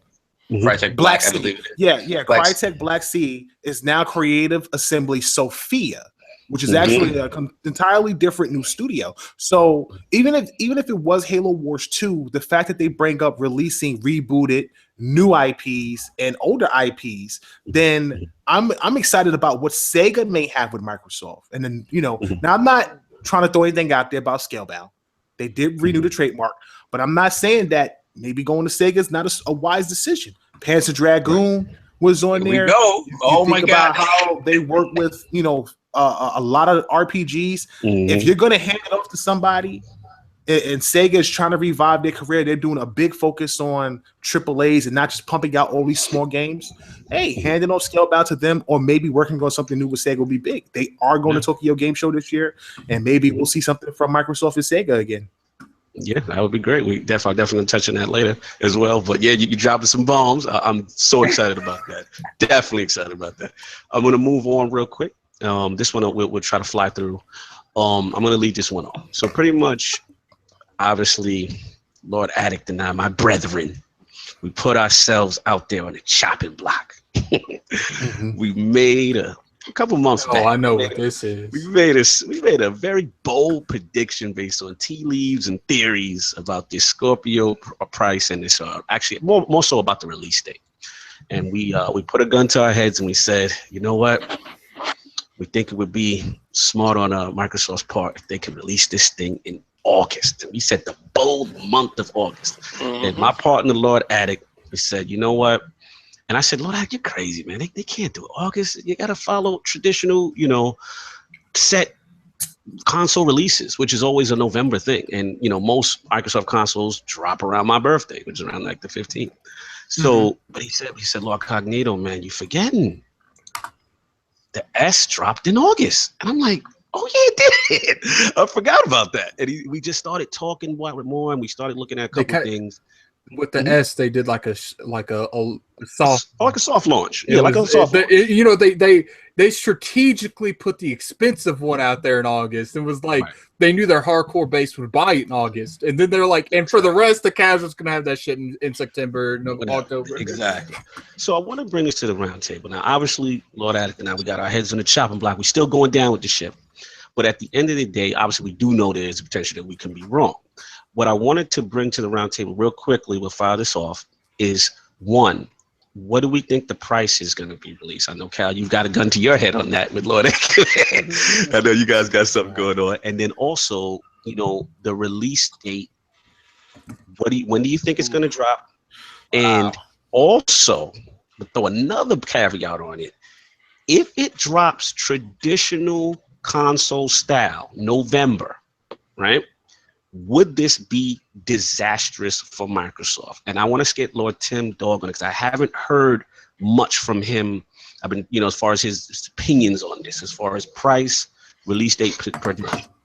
Lord Tim Dog, where you at? I think it's going to be $399, $499 SKUs. That's what I'm thinking. I think I point to that because of the 1 terabyte hard drive. I think if it was $499, it would be $2, just because it's like seems like that price point. It's really seems like a low terabyte to me. Plus, I think that a lot of the stuff that we've seen money wise is that maybe they'll actually break even or even take a little bit of a loss. And one of the ways you could do that is do cost cutting moves. So obviously it's a business. So I'm going to say $399, $499. What's your release date? Release date. Now I heard things like in August, and then I heard it's ahead of schedule. But I think the reality is it's going to probably be late October 24th. Okay. That's where they might want to sit it, but don't be surprised if it gets to November, middle of November. And I don't think that's going to hurt the system. You don't think it would hurt it if it did drop November? You don't think? I think it's gonna. I just have a feel it's going to be a hot ticketed item. So it doesn't matter. Obviously, you want to get earlier, but I think whenever it comes out, it's going to win that month in MPD. That's just my prediction from way back when. But I think it's going to be a hot ticketed item. And at $399, I think that's where they gives them some, you know, leeway. Now, if it's $499, then it might be an earlier release. Okay, so you think the price really has a factor into kinda, but I do. But I think that $399 and November, October area is what the whole plan's always been, and I think they're pretty much sticking to it. I just think the $399, even though a lot of people, and they're right to question that because of everything. I just feel like the way things are going, that they can get away with doing a mic drop with that, and then you know, and then have these other cost cutting moves and kind of be understandable. And it would be a direct blow. I mean, not blow, but it would be a direct competitor to the Pro at that price. Yeah. Well, I think the Pro would drop at that point. But right, absolutely. That would be. I don't think they would permanent drop. Maybe the holidays, but I think eventually they will be the same price. But I do want to ask one question real quick before we move on to the next guest. I'm curious what the people in the chat have to say. Put the price and date in the chat. Yeah, put that in there. While we wait for those answers, Lord Saab, I haven't gotten your feeling on release date. I don't believe. I think I remember hearing you talk price one time. We never got a chance. I can't remember yours. So refresh me. All right. So my thinking again, I would love it to come out in August, but I just think they play the long game, and they kind of stick to the cadence they've always had. And I'm looking at late October, early November. I think maybe it's a little earlier than it usually is. So maybe earlier November. Okay. But I still think they stick to that sort of release cadence. In terms of price, I think I sort of agree with Tim Dog in that they can definitely get away with releasing 2 SKUs, because that way you're trying to speak to the casual gamer, you're trying to speak to the regular consumer, and you're also speaking to the hardcore. Because I think if you release this system at $500, then the conversation you're having is with us. You're having the conversation with us. You're not trying to talk to the person just walking into a GameStop, because on price alone, you're probably going to get shot down, whether that's fair or not, considering, how powerful the system is going to be. So I think definitely the only issue I see with that is that when you talk about a $399 system, it's very easy for most people, I would say, to look at that disparity and say, well, I'll get the $399 one because it's very easy to just buy external storage for your Xbox One. You can buy a 4 terabyte external hard drive, and you don't have to worry about having a 2 terabyte internal drive. So in terms of the bells and whistles that maybe a $499 system can have, I could definitely see having it be a 2 terabyte SSD or a hybrid SSD, a redesigned Elite controller with some additional bells and whistles. Don't say that. Maybe some sort of packing game, to differentiate. Because if they do release it at 2 SKUs, then you're looking at most people buying $399 SKU. But that's kind of what I'm looking at, man. I certainly hope it's August. I certainly hope it's August. Go, Tim. Just you think that they could release like kind of not a bare bones, but a minimum Scorpio, and then a even more advanced Scorpio, maybe with the SSD and a controller, correct? Absolutely. I still think that a diskless one is a really good availability, because a lot of the they could cut the price more. Like, wasn't they dropped the Scorpio for wait. One question on that though. But a disc, I mean, we got to assume that this thing is going to mimic the S as far as the 4K Blu-ray. Right? Blu-ray, yeah. I don't think. Well, I get that. In my personal opinion, they should have did that. Should. I'm not saying to that's the standard. I'm saying that's just another option that they give an option. Okay, because if you dropped we think it's 3. If you dropped a 300 to 350 Scorpio without a disc tray, it's hard to really compete with that. I understand that. I just think you at that point it's a lot of mixed messaging, and you don't want to do that. I mean, they've been criticized for a long time about flip-flopping. I ain't used my disc tray since I got my S. Well, I'm not using my S at all right now, but I ain't used it since I got it. Yeah, we know digital sales are up. I will say this: I love 4K movies. I watch streaming 4K. If you're a video file, you're gonna want that disc. The hard disk is way better.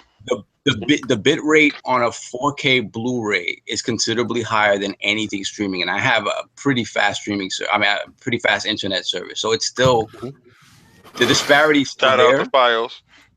Yeah. So. I think it's important, and in terms of the messaging they've had with Aaron Greenberg, making sure that he touted that when the S came out, I think it's not a good look to be like, nah, you don't really need it. Go for it, Cal. All right, so here's the problem where you guys are all forgetting. Here we go. Here we go. He's been waiting to say. He's been shoving at the bit. Here's the problem. The problem that you have is that Microsoft is still selling 3 SKUs of the Xbox One S. Yeah. It's a 500 gig, a 1 terabyte, and a 2 terabyte, which the 2 terabyte is actually $399. Right. So if you drop that to 300, right, then you have the 1 terabyte at $250. That means the 500 from now on will be $200. It'll be phased out. Well, I don't know if it'll be phased out because that's the Minecraft bundle, and the Minecraft bundle does extremely well. So for 500, you would have that at $199. Now, what that doesn't do is scream premium device after all the talk about premium device for the Scorpio that's coming out at $399. When Microsoft announced the price for the Xbox One S, we were all there at last year's E3. You heard the crowd roar for $299. No one batted an eye when it was $399.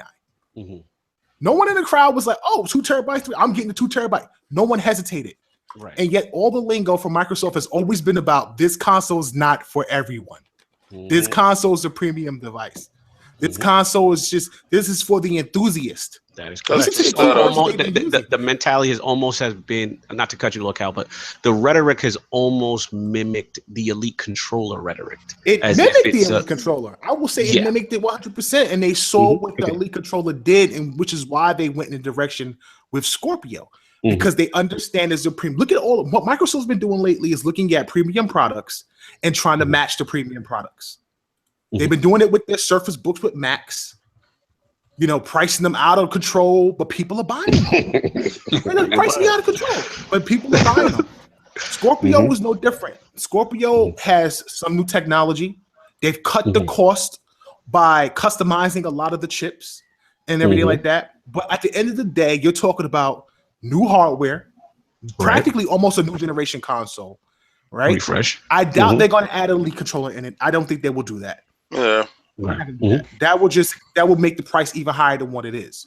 It costs money to do everything. They got a 4K 60 DVR player in there to record all of that. You understand what I'm saying? I see what you're saying. They could have a lower Geek bundle with the Elite controller in there. Geek bundle. I'm done. Continue, Lord Cal. What I think they'll have is they'll have 2 SKUs for the Xbox One S. They'll have a $499. And they might have one lower or they might have one higher. I don't think they'll go anywhere near 6. I think $399 is too low. It doesn't scream premium. Now, if you want to bite the bullet just to put it out there, then absolutely that's what you would do.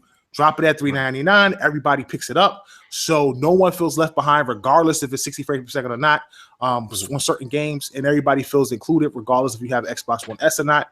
But I just don't think this console comes out at $399. Right now, based on all the data that I have and everything I've seen and all the people I've spoken to, none of that screams $399 to me. Right. It's never screamed $399 to me. Before I pass it, looking, the question I have for you, okay, if it's what you say, right, and if it's $499, historically, $500 systems have not sold well. Now, I understand what you're saying, that this is from the enthusiast. This is for the hardcore marketed person, right? You want the premium experience. Hi, Lord King. But, the thing I'm concerned about is that I see where you're going with it, but I am concerned that that may really be a death nail, because here's the thing. Go ahead. If they come out at 5. They're too concerned with the sales of the Scorpio. You will never hear how many Scorpios were sold from Microsoft.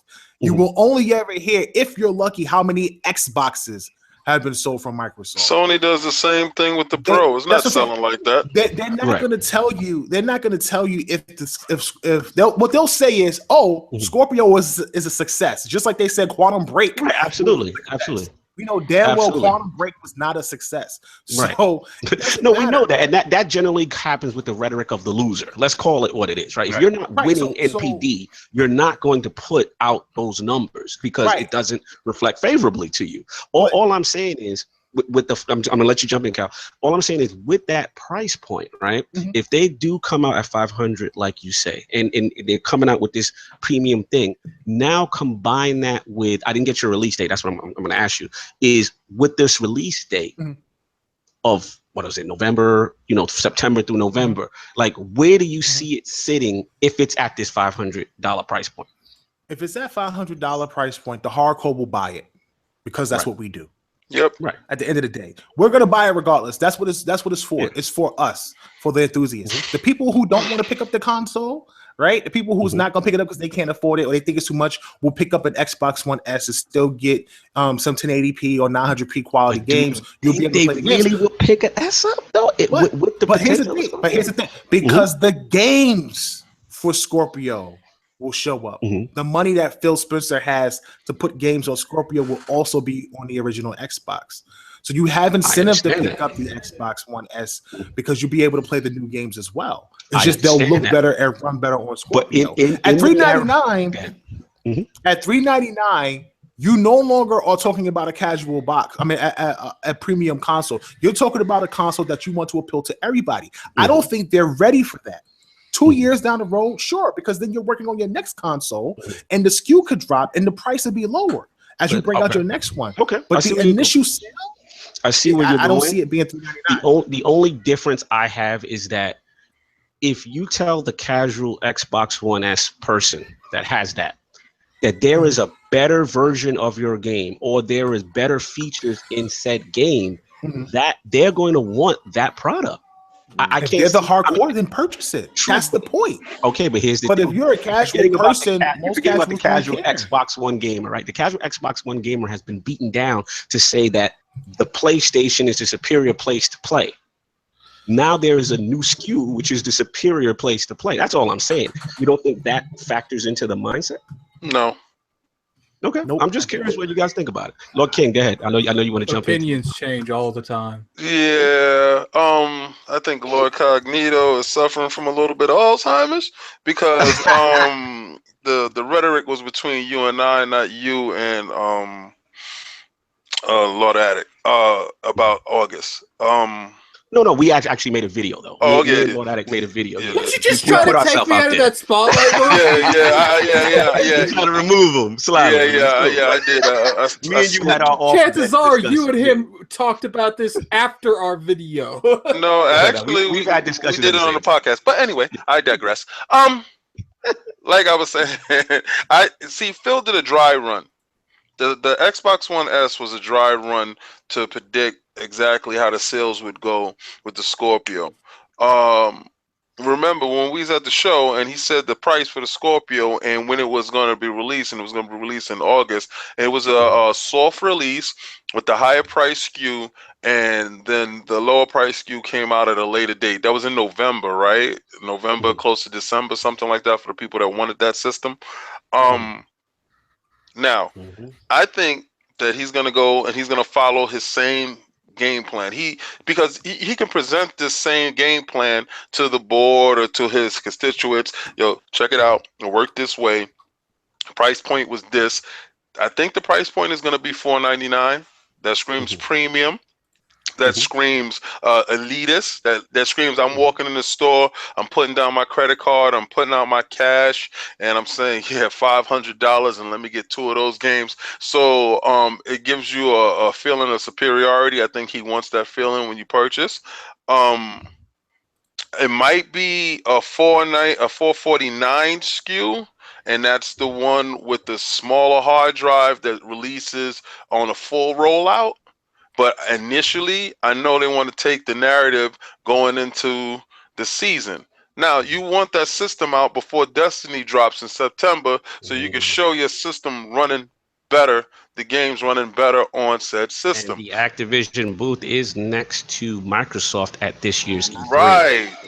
Now, we also know that, what was that? The war game, the Shadow of War. Now, we also know Shadow of War comes out in August. If this game is the game that you're partnering with, why would you not have the system that runs it the best out? It makes no sense. The tea leaves are showing you, and he's leaving you a roadmap because he showed you last year, it's going this way. Now, all we're going to do is debate on price point. Price point, $499. It has to be a premium thing. It's not going to be no elite in that box. It can't be. It just can't be. You know, those controllers are made very well, and it's a very different process of mass producing that controller compared to the regular controller, the cheaper controller. Then also adds the price tag when you say, let me get that system and let me get an elite, please, and a headset, please, that goes with this, and let me get the VR. That's the whole elite package as you walking out the door and you looking at the other dudes like, oh, you picking up an S? That's cute. That's cute. So I can actually see Lord King saying that. King doing this. Oh yes, I can totally see him saying this. Yes, it's gonna be. I'm gonna give somebody that's cute. Look, I'm gonna give him that. Worse than that, he's gonna be like, "Oh, you're buying an S? They still sell those? They still make those? You're out of control. Out of control. How quaint." Go ahead, finish it. But yeah, I like I said, because they want to ramp up production. of course, you're not going to have all the systems available ready for launch at that period of time. So you want to ramp up production and you want to be in full steam. So if it really does pick up and you really have to have it in demand, you're ready to fill those orders and don't feel in the situation like Nintendo trying to, trying to play catch up to it. Right. They want to be ahead of it because the Xbox One S was available in the stores, and the way they ramped it out, if you needed one, you was able to get your hands on one for Christmas. Wasn't no shortage. It was available. So I believe that he had the roadmap. He showed you it was a dry run, and it was a prequel to the actual main event. And the main event is this year. We'll see. I mean, go ahead. I'm sorry. Someone want to jump in? Yeah, like speaking to Lord King's point, one thing, the Elite doesn't cost the same to manufacture today as it did 2 or 3 years ago when it first came out. So it could potentially, so it's going to be cheaper. Their profit margin is going to be considerably higher. So they can mess around with maybe try to put it inside a box. But whatever, that's neither here nor there. We discussed in a past a past podcast about how Phil's been known to play with words sometimes. So and when you talk about talking premium and you talk premium console, any console at its launch is a premium console at a premium price, whatever that price may be. That's what premium is at that moment. And as the console cycle continues, well, then that something else takes over and that becomes the premium product. Right. So to be able to release it at $399, calling it a premium product at its launch. It puts it in a position where it says, look what I was able to give you at $399. Look at what the Pro gave you at $399.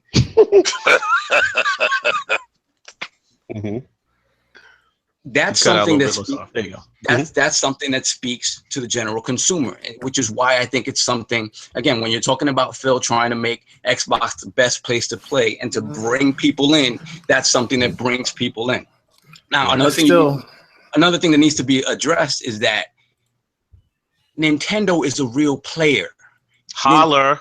This is not a 2-horse race anymore. When you look at the holiday season, that's what I'm saying. When you look at the holiday season and you think about PlayStation, Sony, and Nintendo, the elephant in the room, Nintendo is the one who's going to sell them. Microsoft is not paying.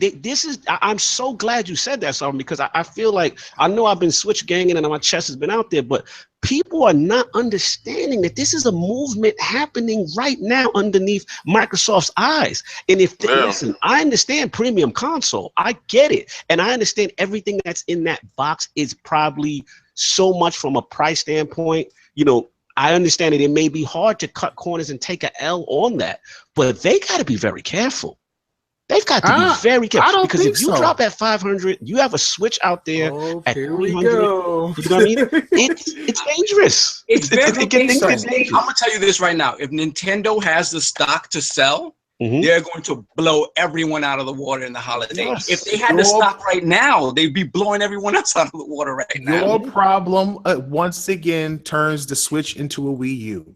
The PS4 Pro and Scorpio is already ahead of the game power-wise. They already talk about not putting Destiny on Switch and Red Dead Redemption. It doesn't matter. It does matter. It does matter. No, it does matter, because if it didn't matter, the Wii and the Wii U would have sold. Third-party games matter. And if they're not getting those third-party games because they can't run them, because it doesn't have the power, exactly. If they can't run them, you fall back into having a Wii U handheld now, and you have some great first-party games, but you don't have the major games that people are playing. Yes, and as great as Zelda is, it still hurts that. It still hurts that console. I think the thing about Switch is that the niche that it's created for itself makes it different enough that when you talk about somebody who only owns an Xbox or only owns a PlayStation, when you look at a secondary console, that's the secondary console. I think that some bets should go on Lord Cal, where you're gonna be staying on the last planet on Nintendo for a month. I think Nintendo I think Nintendo's always been the second console though. And that's my point. Here's the thing. What about these MPD numbers? What about these third parties that are consistently being announced? Monster Hunter just got announced. We're getting We're getting EA is all the third parties are now, because of these numbers now that are coming out, they're willing to actively invest in the machine and say we're bringing you ports of games. Now Nintendo has done an amazing job in producing a new handheld and pumping it out there, because that's what it is. Okay. It's a handheld. Right. Not AAA titles. You're not getting Destiny 2. Right. You're not getting that Call of Duty. We know that. No, that actually, I hear you getting a Call of Duty. It's Call of Duty Go. But at the end of the day, when a parent walks into a store this holiday season and their dollars on the line, and you tell them you could pick up an Xbox One for $199 and a Game Pass with 100 games for $10, they'll buy that. Yeah, it's a murderer. This is a good discussion. I don't want to get into this too much, but I do think that, when these people, these mothers and fathers come in, what did they play when they were growing up? Mario. And when that GameStop dude tells them Mario is out right now, they're gonna connect to that game and be like, whoa, that game is definitely, family friendly, and that Switch is definitely portable. When you go to a retail shop, bro, the thing people ask for the most mainly has been PlayStation and Xboxes. No one has brought up a Wii U or the DS. And that has been the biggest thing. The Nintendo DS. That's not the Switch. That's not the Switch. Don't get me wrong. Right. It's not the Switch. But the DS still is its own brand and it's still doing extremely well. Absolutely. So my whole thing is, when it comes to picking up these new consoles and stuff like that, I'm not putting Scorpio in that discussion because that's not what it's for. I don't want Switch and Scorpio in the same discussion because that's not what that is. But what I'm saying is long term, 3 years down the line, you're gonna have a problem. And that's the truth. Because as these devs start moving up the power, the relevancy of the Switch becomes less and less, and more dependent on Nintendo to continue to produce at such a high rate. Do a mid-console refresh just the same. So we can't. Built a backdoor into it. Nintendo won't do that. We have to remember. But the thing is, and regardless to what type of third-party support they get, we have to remember that now more and more Nintendo's phasing out the 3DS. All of that development power is going to the Switch. So even if it does become a Nintendo machine, now you're looking at a release cadence of Nintendo games maybe every month and a half. They're not phasing out the 3DS. They're just releasing a new 2DS and yeah, but that's again, it's gonna come to the point. It's gonna come to the point where they're gonna have to, with a refresh of the Switch, they're gonna have to be able to on a lot of Nintendo right now. We went left. Let's get out of this Nintendo water. We got everything on Scorpio with our price and predictions, and I do agree this is going to be very key. You know what I mean? I definitely hear what everyone's saying in reference to that. Lord Cal makes some great points. Lord Tim makes some great points in that too. So let's move on. Game Mixer, Game Pass, Lord King. Okay, so you would say, "Oh man, I'm super excited," because when I turned on the Game Pass and there was 100 games there, I had most of them, because they were released throughout the the Gold series. So my son saw it, and he saw all the games, and he was like, "Wow, Daddy, you got all those?" I'm like, "Yeah." So we was playing a little Samurai Showdown. Oh, he's losing his mind. It's fantastic. All right, so I'm like, $10. Yeah, baby, we're gonna tune into this. I said, this is what it's gonna be. Then you saw Mixer, and you like, oh, they changed it from Beam. They put it to Mixer so we could broadcast. Then a little bell went over my head. I said, these dudes is trying to okie doke me. They're trying to rope-a-dope me. They pulling me toe closer, and I'm throwing all these punches because I'm buying, baby. I'm tuning in. This is it. And more subs equals they're gonna expand the service. And at the point in time when the service is so expansive, and they said, man, if we can put this on someplace else, we make more money over there.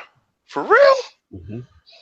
So how long is it before the board looks over and say, this system is no longer viable. The service is bringing in mega bucks. If we have 50 million people subscribe to the service, what the hell do we need the system for? Stop making the hardware, shut down the plants. Let's just, he said shut down the plant. Yeah, let's just get this service out there to everybody.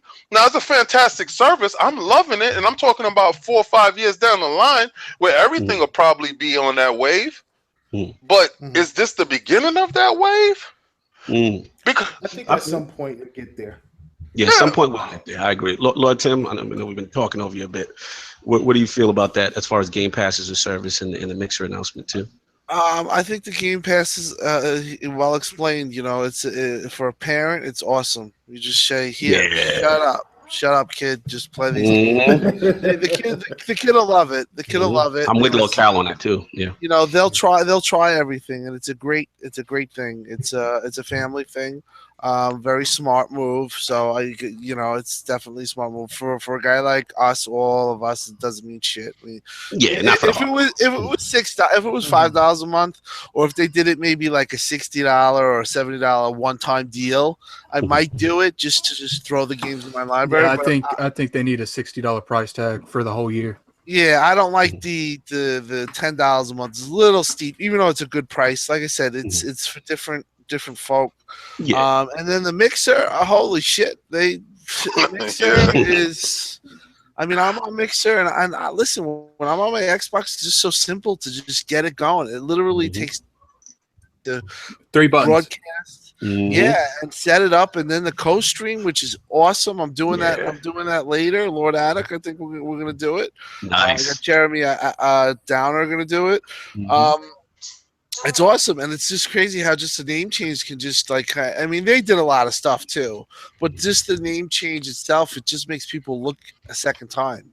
I hear you. I mean, I definitely wasn't a fan of the name change. I'm like, I love Beam. Why couldn't they keep it? But I understand from a global territory standpoint, I guess they couldn't keep the name or whatever. But regardless of whatever the name is, what it's offering is amazing. I'm with you, Yeah, but what also another thing to consider is that, you know, even everyone here, the requirements to get partnered right now are pretty. If you go for it and want to really do it, it might be attainable. It's not like crazy. It's 50 concurrent for 2 months straight. That means every time you go on, you get 50. I think that you'd have to build that up, but that's something that really is pretty cool. So, I mean, if you're an Xbox person and you haven't really started with Twitch or this and that, or even if whoever, to get partnered is not a hard thing on Beam or this thing, and that's where it's interesting to me. I'm kind of thinking maybe if I hit these numbers, I can get partnered. Now, I don't know what happens when you're partnered, but it just seems attainable. So for me, I'm actually looking to maybe do that. Oh yeah, I can totally see you doing that. I see you hitting that partnership, no problem, man. You get the stream. Hopefully, you get that Friday 13th. I had 30. Yeah. I mean, my first ever, I had 30. See, I think that's where a lot of a lot of things going. They're also going to have live streaming. You know, I've been live tweeting on Twitter, and you know, you got to be careful with what you live tweet because you can't always film everything. You don't want to film people, obviously, if they're not doing. But like, if you're in a place where, you know, that I find that's also part of media is blowing up too. So I think Mixer just hit at the right time. The biggest thing for me with Mixer is I don't know if it's possible. I hope they can get 4K streaming. That'd be sick. That'd be insane. Lord Sav, where are you at with the Game Pass and the Mixer? Well, let me go in with Mixer first, because Mixer, I'm not generally somebody who does any sort of streaming, but single player experience, single player game. But the improvements they made over what a Twitch is are significant, and I think it's huge, especially when you're going to be touting the power of the Scorpio and being able to broadcast games at this high resolution, high frame rate. I mean, it means a lot. So. I think it's huge, and people are going to get over the name change. It's pretty soon. It's just going to be second nature to anybody. Agreed. Game Pass. I'm kind of in the same boat with Lord King. Whereas with Game Pass, when I got the subscription, I had most of everything. by that was in that first 100 games, and that's fine. But just the fact that they had a mixture of back compat. Well, they had one thing. This is a clandestine way for them to try to charge you for back compatibility, to give you to get people in on back compatibility and purchase games they maybe didn't purchase last generation, and have it folded into a monthly subscription where they're not paying one amount for a certain game. They could just have access to it all the time. So that's another way to push their back compat. In terms of the fact that they're able to give you some AAA games, you had Halo 5 there. That's important that you mix that in with indies and whatnot. And in terms of what it becomes in the future, I'd like to see them maybe kind of fold it into your Xbox Live subscription at some point, and maybe drop the price a little bit. Maybe make me pay $5 or $6, $7 more for my Xbox Live subscription, and have it mixed in with that. That would be cool. And if you keep it as a separate service, go the route that Phil was talking about, where creating like episodic content, where you're going to be able to let single player games and stuff flourish more on it. I mean, I think that's important. And the long term, what Lord King was talking about is something that I've mentioned also, is that you moving towards games as a service. At some point in Microsoft, you wonder if there's a number cruncher saying, do we even want to keep making consoles at some point? I would certainly not like to see that happen, but it is a real possibility. And it was something that I was looking forward to maybe seeing with Nintendo at some point, but with the success of the Switch, I don't know how viable that is anymore. But at some point, I know the Xbox brand is gonna be alive and well. I just don't know it's gonna be a Microsoft Xbox. So at that point, these services if they can be made ubiquitous and to function all across the board on everything, I think that's something they'd look into, because it's a moneymaker. Definitely. Lord Cal, as far as Game Pass and Mixer, your thoughts? I think they're both smart and intelligent ways of expanding Microsoft's brand and finances and backing, as far as trying to make sure that they always have a constant stream of money coming in. Because look, for how many generations Microsoft has been in a situation where they produce great content, but something has held them back, whether it was the slow sales of the original Xbox, the Red Ring of Death on Xbox 360, those have put them in a hole plenty of times. Xbox One came out and was actually a console that worked, had no issues in a ton of games, but they messed up the communication and the pitch of the console, which hurt it. In each instance, every generation, Microsoft has hurt themselves in some way, and financially that hurts. So putting these subs out, getting Mixer to get more people invested into streaming on there, which brings in more revenue dollars, more ad dollars. You get more people watching games on your service. With the sub, that works. You got EA Access, another sub service. I wouldn't be surprised at some point down the line they made a bundle.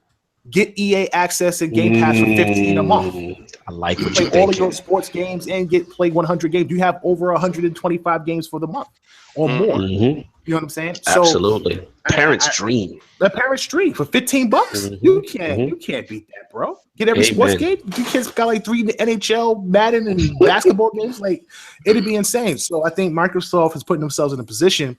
So when they do decide to come out with a AAA title that they put $60 million in, $50 million in, and if it doesn't pan out, they just made $125, $200 million last year off of these subs and all of the things that they have. And they can just brush that off, brush their shoulders off and keep moving. And if something hits and it is successful, then that just adds on to what they're trying to build. What Microsoft has to figure out is how to keep that in-house. Because what I don't think they get is that as gamers, what they see is money. What they don't see is loyalty. This is the problem. This is the problem. Your fan base is everything. And if you continue to put dollar signs before the loyalty of the fans, who are fanatics, that's what fans are.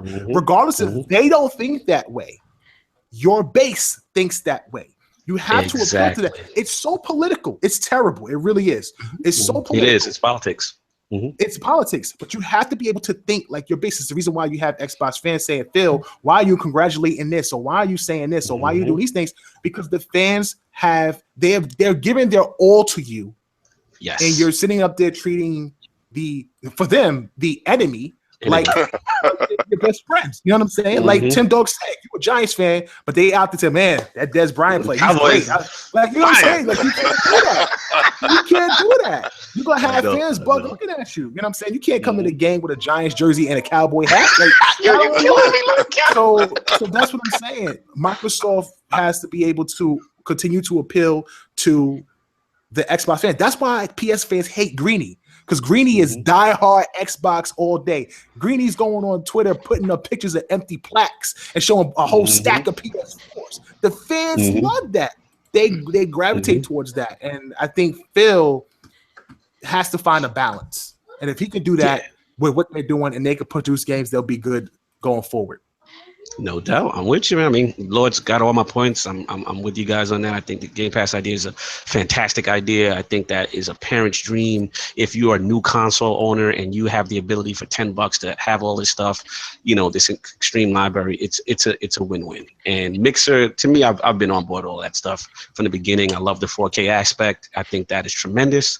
And they outside of the name, I think everything they're doing is great. But I understand why the name is what the name is. So we're gonna move on now. I'm gonna bring this to the Lord. I know I kept the bosses here real long beyond our normal time. So I'm gonna bring it to a vote for the final topic. We have 2 left, but probably not gonna have enough time for 2. So with the 2 topics, we have the Microsoft, the Sega actual partnership that I know we kind of touched on a little bit. If we want to talk about that with the IPs, or do we want to talk about the Microsoft VR AR situation? I'm going to bring it to a vote real quick. Sega. What else? Sega, yeah, I can fold that into my mind for a moment. So no doubt. Okay, I want Sega too. No disrespect, Lord King. Are we good? No. Listen. Let's go for it. Microsoft is going to have enough on the show with the AR VR. Don't worry about that. Okay, cool. No doubt. All right, so we're gonna move on, and this topic is near and dear to me, Lord Tim Dog, Lord Sov. I mean, I think we've talked about our histories in the past. We kind of grew up Sega kids, and we kind of transitioned into Xbox from the Dreamcast. Even Lord Cal, I remember you saying this as well. Yeah, Dreamcast. Yep. Yeah, we were Dreamcast kids as well, and when I saw this outline from Sega, and obviously the COO stepping down, and just a hint of the reemergence of Sega IPs, I got excited. And the fact when I saw Microsoft's name attached to them in any capacity, I got excited. So the tea leaves are going in my head, and I was wondering. So I want to bring this to Lord Tim Dog or Saw first, and then we'll follow the rest of the roundtable. Will follow up. What do we want Microsoft to do? And what are we excited about? In reference to some of this information that may be leaking out. Lord Tim, though, you can jump if you want. Tim, I defer to you. Yeah, definitely. He may have stepped out a little bit, so Sov. Okay. So we get Tim back. Okay. We'll get it. No, I'm here. I didn't want to hear. I think that it would be great to get Sega on board, but for me, I love Sega so much. I don't care if it's going to be multi-plat. Probably be multi-plat. But I don't also care if it doesn't have to be AAA. Like if you have Alter Beast and you can have it 4K and you can have it look good, look like really good graphics, like just do that. Man, I think that would sell like crazy. I think all their games, there's so many games, and they got and when they said that stuff, everyone went instantly crazy. So yeah, they can write their own check with that. I think that's something that Microsoft definitely should look at, but who knows if they consider that first party, or if Sony gets that exclusive, that's gonna be another fucking disaster. That's bad enough with the Shenmue, Lord Tim Dog. I'm hurt now. I need that's something. like the mercy rule. That's like, you remember like in baseball, like when you were a kid and it was like 10-0, and they're like, lay down, stay down, boy. We call that in the hood the lay down, stay down. Yeah, honestly, if that's the mercy rule, like seriously.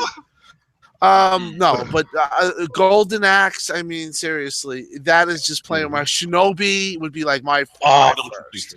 But Altered Beast, I could see the most because I could see a sick fucking, like creatures and just like all that the way it was. And like I said, it could be it could be just the same type of walk screen too, like the way it was 2D or whatever. Just have it like really updated, and that's what I want. And I see it being multi-plat, and I see them doing real well. Rosar? Yeah, well, you guys know Sega is very near and dear to my heart. Like from the Master System on, I was a Sega kid long before I was a Nintendo kid. So to hear that, they're doubling down on bringing out IP that's kind of been dormant for a long time, it brings a smile to my face. I mean, the fact that just recently, you finally released Bayonetta and Vanquish for the PC, and that makes it immediately. It makes it something that's easily portable to the Scorpio and Xbox or PlayStation, for that matter. So that's cool to have those updated versions of those great games coming. In terms of stuff that I would love, and like I said, I'm going to fold this into my mic drop moment since, this is when you talk about Sega IP that can really flourish at this moment in gaming. Obviously, there's been a dearth of JRPGs and stuff on the Xbox. So bringing back something like Skies of Arcadia. Woo. Give me Skies of Arcadia too. Like give me some double Fantasy down and Star, give me bro. Give me some Fantasy Star too, bro. This is what I'm talking about. If you want something to combat Destiny, your own thing to combat Destiny, apart from Sea of Thieves, give me Fantasy Star Online 3. There we go, baby. Online 3. Let's go. And you would kill with that. And a lot of people that went over to PlayStation would think twice about coming back for something like Phantasy Star Online. Huge page too. For me, my absolute mic drop moment, pie in the sky, like talk to me. On the screen goes black, you see Scalebound, and then you see Scalebound, and you see colon Panzer Dragoon Saga 2. That's it. I would get up and die right then and there because Panzer Dragoon Saga is one of the most beloved RPGs of all time. I love that game. I had 2 copies of that game, and I made the stupid decision to sell them. And that game is worth like $1,500 now. It is an amazing game. To this day, it has one of the most unique, amazing battle systems ever found in an RPG. It needs to come back. And if you want to have make something, make a joke of it or whatnot, and have the Scalebound name live on, throw it on there, and I guarantee you that Panzer Dragoon is something that would absolutely make the hardcore happy. So that's my pie in the sky stuff. I hope it's true. Lord Cal from Dreamcast fame. Man, listen, Sega's. I don't want to jump too far ahead because of the way they stated some things. They said it was a huge partnership with Microsoft Wargaming, Elix. The reason why I felt it was significant is because they didn't include Sony. Yes. And Sega being a multi-platform, publisher now, not including Sony. Not saying they don't have Sony already, but the acknowledgement of Microsoft on it to me was huge. Microsoft renewing the trademark of Scalebound, hearing that they actually got the assets from Platinum, which is absolutely surprising to me. I didn't think that they would get the assets back. That says a lot. So it could be something where they work with Sega, and maybe they have Sega work on Scalebound. I can't think of any other studio that would be qualified enough to do it besides Sega and their history. But definitely bringing Phantasy Star to Xbox would be huge. Yeah, that is funny because if Phantasy Star went on Xbox as an exclusive, I'm talking about more of an exclusive thing. Right.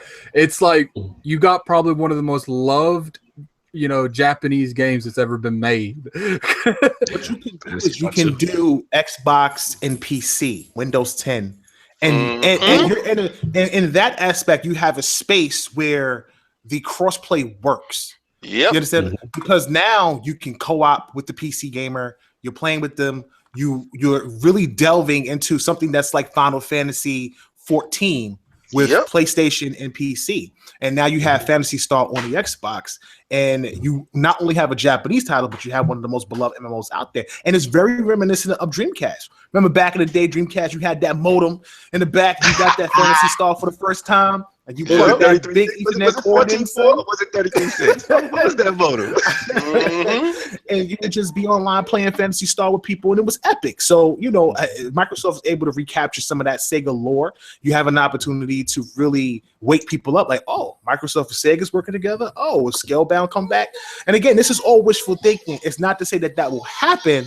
However, it is interesting in what's happening with them. Nice. I feel you, man. I feel you. Lord Addict and Lord King, well, I want to get your feelings on these Sega IPs. When it comes to the whole Sega thing, you know, I'm going to say this, and I'm probably a lot of people here aren't going to like it. I was born in the N64 era. None of this applies to me. That's all nostalgic to you guys. I pass. It's all good. Now, listen, I respect. My question to you, I know since it's a different perspective, is that do any of the Sega IPs resonate with you though? Like, I remember playing Phantasy Star. I really enjoyed that game, but like for the most part, like it's not that I wasn't around when these games were out. I couldn't comprehend these games when they came out. Got you. Fair enough. Fair enough. Lord King. Well, you know, we are Sega babies, and the fact that, you know, we sat there and watched this shit, we stayed with the shit while it went down, and you know, sad to say, Microsoft is the spiritual successor to that, you know, the death of Sega. To only see it rise within Microsoft ranks would be fantastic. What Microsoft doesn't have to combat Sony, because Sony has these games this year. That list is real. Fear the list. Hashtag. They have these games, and the games are real. They're coming. And to combat this, Microsoft has the hardware, you know, to run the better games, but they don't have the IPs. And if Sega came over and they struck a deal, because the bank vault is really big and Sega's, you know, pockets are kind of empty, they turned out. Let's fill up their pockets. And that's a service game too. Let's get some of these games over here. Let's get some of these IPs. Let's strike some exclusive deals with somebody who's as iconic as Nintendo. You know, Nintendo's having a resurgence. Sega has a resurgence too, as well. With with the hardware that they don't need to make, we could just make games for you guys. Give us the budget. Let's come in. Let's go do this. Let's get this crazy taxi popping. You know, I would love a crazy taxi. Remember Crazy Taxi? Yeah. I would love to jump in with these games. Streets of Rage. I was just playing Streets of Rage the other day. Oh, you know what? Oh, that's a great one too. Exactly. That's a great one. So, you know, they have IPs that is iconic. Right now. If they were to do that, like he said, the mic drop moment, he walks off the stage, Sega, it's a rap.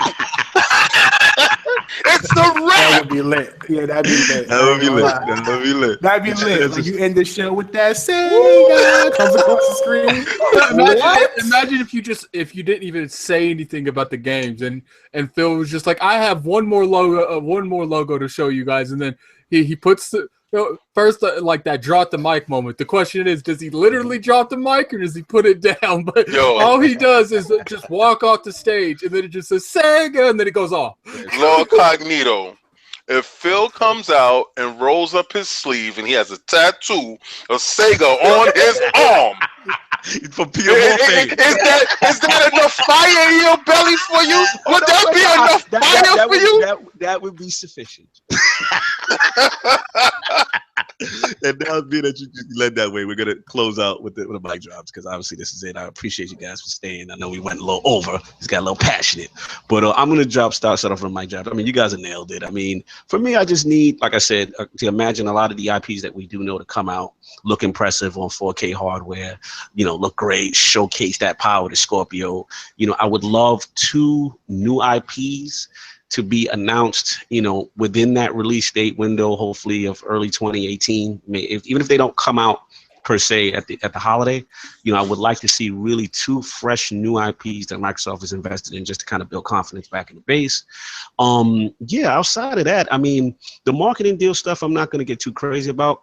I think he needs a heavy hitter exclusive that we haven't heard about. I mean, obviously we've heard rumors about Ubisoft, and you know, if he can get me a Splinter Cell, Phil, if Phil can get me that Splinter Cell, bring that back, that would be huge for me. And personally, with the Sega stuff, you know, obviously any one of the Sega IPs would be great. I personally would love for Phil to get involved in the Shenmue thing. To me, it's retarded. That I understand that Sony has that deal with them, you know, as far as they're involved. They're involved. Right. They've been involved since 2015. Exact. All I would like is to say, okay, say that if there's any way possible that Microsoft can get involved, so at least a platform version can come out, you know, to that Kickstarter or whatever it is, you know, to show a commitment to the brand. I would love to see that Shenmue, you know, on Microsoft's platform as well. And to me, all he's got to do, and I know Lord Cal's not going to like it, but all he's got to do is say 400 at the end. I mean, don't get me wrong. I mean, I would prefer I got 2 Xboxes. I got the Slim, I got the OG. I trade both of them in and get the Scorpio for 100. That'll work. You know what I'm saying? You know what I'm saying? Oh. I mean, I just want $499 just so I can shut Anchor up. But at the end of the day, I don't care if it's $399. I really don't give a damn. You know what I mean? If I gotta bite the bullet, we'll be happy. Exactly. We'll be happy to bite the bullet on that one. And I think that'll be my mic drop. So I'm gonna let the Lords get in on this on their mic drops, and we'll close this thing out. Well, Tin Dog, you go first. Mic drop $3.99, right? Like you said. That's what I think it's gonna be. He said, "Boom, boom, walk off." I think I said that at the beginning too. I mean, yeah, a $3.99. That's what I see. No doubt, Lord Cal. My mic drop. Knights of the Old Republic 3. Like that. You're not playing out here. He ain't playing games. Okay, I see you. Lord Soft. Yeah. $3.99 and Panzer Dragoon Saga 2 and Phantasy Star Online 3. A lot of mics. You like throwing the mics on the stage. Chucking the mics at the crowd. All you see is Phil Spencer roll like a little platform up to the stage. It has like a bunch of mics on it. Just starts calling them out. Lord King, mic drop. Cuphead downloadable right now. Really? That would do it for you. What? Man, I've been waiting for this game forever. How is that going to do it for you when you're at E3? Well, you know what? Because I could call home and say, "Yo, download it right now." You can use smart glass. You can use smart glass.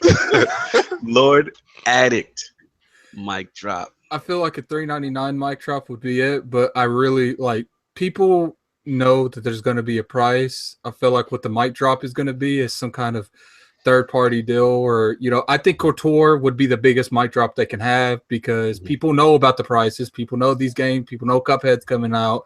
Maybe I would say a little bit more on the Phantasy Star thing, but a lot of people don't know what Phantasy Star is, and a lot of people don't know what KOTOR is. But the biggest speculation right now on Xbox is it doesn't have story-oriented games, and there's second to none when it comes to KOTOR. So no doubt. Well, it was a great show. I appreciate the Lords for staying a little extra longer than normal, but we had the Xbox Mobb Family Edition. We needed to bring all the families together, discuss these trying times and what we're going to do to combat them. So I want to thank our guests, Lord Cal, Lord Tim. Thank you so much for coming through. Really appreciate you making the time out your schedules.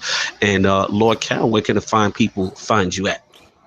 You can find us on Tick Network on YouTube, as well as TICGN.com. I want to thank everybody for supporting us. We're finally getting real close to 6,000 subs. I know that doesn't sound like a lot, but all our fans are very loyal, so I'm very appreciative of everybody subbing to us sir. And knocking it out the park on TICGN, doing some big numbers there, which is allowing us to get into these press conferences as media. So very grateful for all the support. Sure. And find us on iTunes, Google Play, wherever you can download a podcast. We're up on there, and our network is on there as well. Nice, man. Always a pleasure to have Lord Cal in the building. And of course, Lord Tim Dog. Thank you, sir, for coming through. Where can the fine people find you these days? They can find me on Twitter, Beastfire Tim Dog, or you could find me on Mixer, mixer.com/Tim Dog. Thank you for having me. You can find him on Mixer, where later on today I will be pursuing him as Jason in the Friday the 13th game. It's gonna be fun to really actually get to see you guys again in our yearly convention, so to speak. See you two lords. It's gonna be fun. But I want to get Lord Addict. I know you got a lot of things going on with these Addict spotlights and shows. Talk to me. So tomorrow I'm going to have an Addict show on Nintendo. In case you guys missed it, I have a Sony one and a Microsoft one. I will be having a State of Decay Addict Spotlight probably next Saturday. It's going to be with Lord Cognito, and it's going to be with I can't exactly I don't want to butcher his name, but he's a fourth member in the Planet Xbox podcast that Kid Smooth starting. I'm with the Addict show on Nintendo. Hold on. Kid Smooth is starting a Planet Xbox podcast. The last set of Xbox has spoken. Oh, nice. That's something. That's something that you're gonna have to talk to him about. We're gonna have to have a combo about that, bro. I ain't just gonna come out of nowhere and try to steal my. Wow. Here we go. Here we go. Looks like we started a ball war on the ILP podcast. Every ILP podcast is fire. That's a completely different conversation. But definitely, the Nintendo one I have tomorrow. I'm gonna have Ericus for the win, and I'm gonna have Blanger on that. So definitely catch that out. I do want to thank Cal and Lord Cal and Lord Tin Dog for coming. I know this podcast has been a little bit longer than any of us anticipated, because we went into great detail and we did that for the viewers. And I strongly encourage all of you to go and to follow both of these men individually. Yeah, man, they represent the community so well. It's a pleasure to have both. That's all I got to say. Mm-hmm. Absolutely, Lord Sov, where can the fine people find you? First of all, definitely a big shout out to Lord Cal and Lord Tim Dog for coming on, man, and wax poetic with us about the stuff that we love. So definitely great show. And the good people can find me on Xbox Live at BX Sovereign, PSN BX Sovereign one word, and on Twitter at Lord Sov ILP. No doubt, Lord King. Where can the fine people find you, sir? I'd like to say thank you to Lord Tim Dog and Lord Cal. Cal, see you again this year. It was fantastic last year. Absolutely, bro. I'd like to say thank y'all for coming on the show and highlighting our podcast so it can reach more people. I really appreciate it, and that's real love, and I really appreciate it. You can catch me on Facebook, Instagram, and Twitter, Xbox Live, and PSN. On PSN is Xbox 360 Lover 01. Holla. No doubt. Of course, it's Lord Cognito here. And like I said, it's just been a pleasure today. Just awesome to talk Xbox and have fun with my brethren.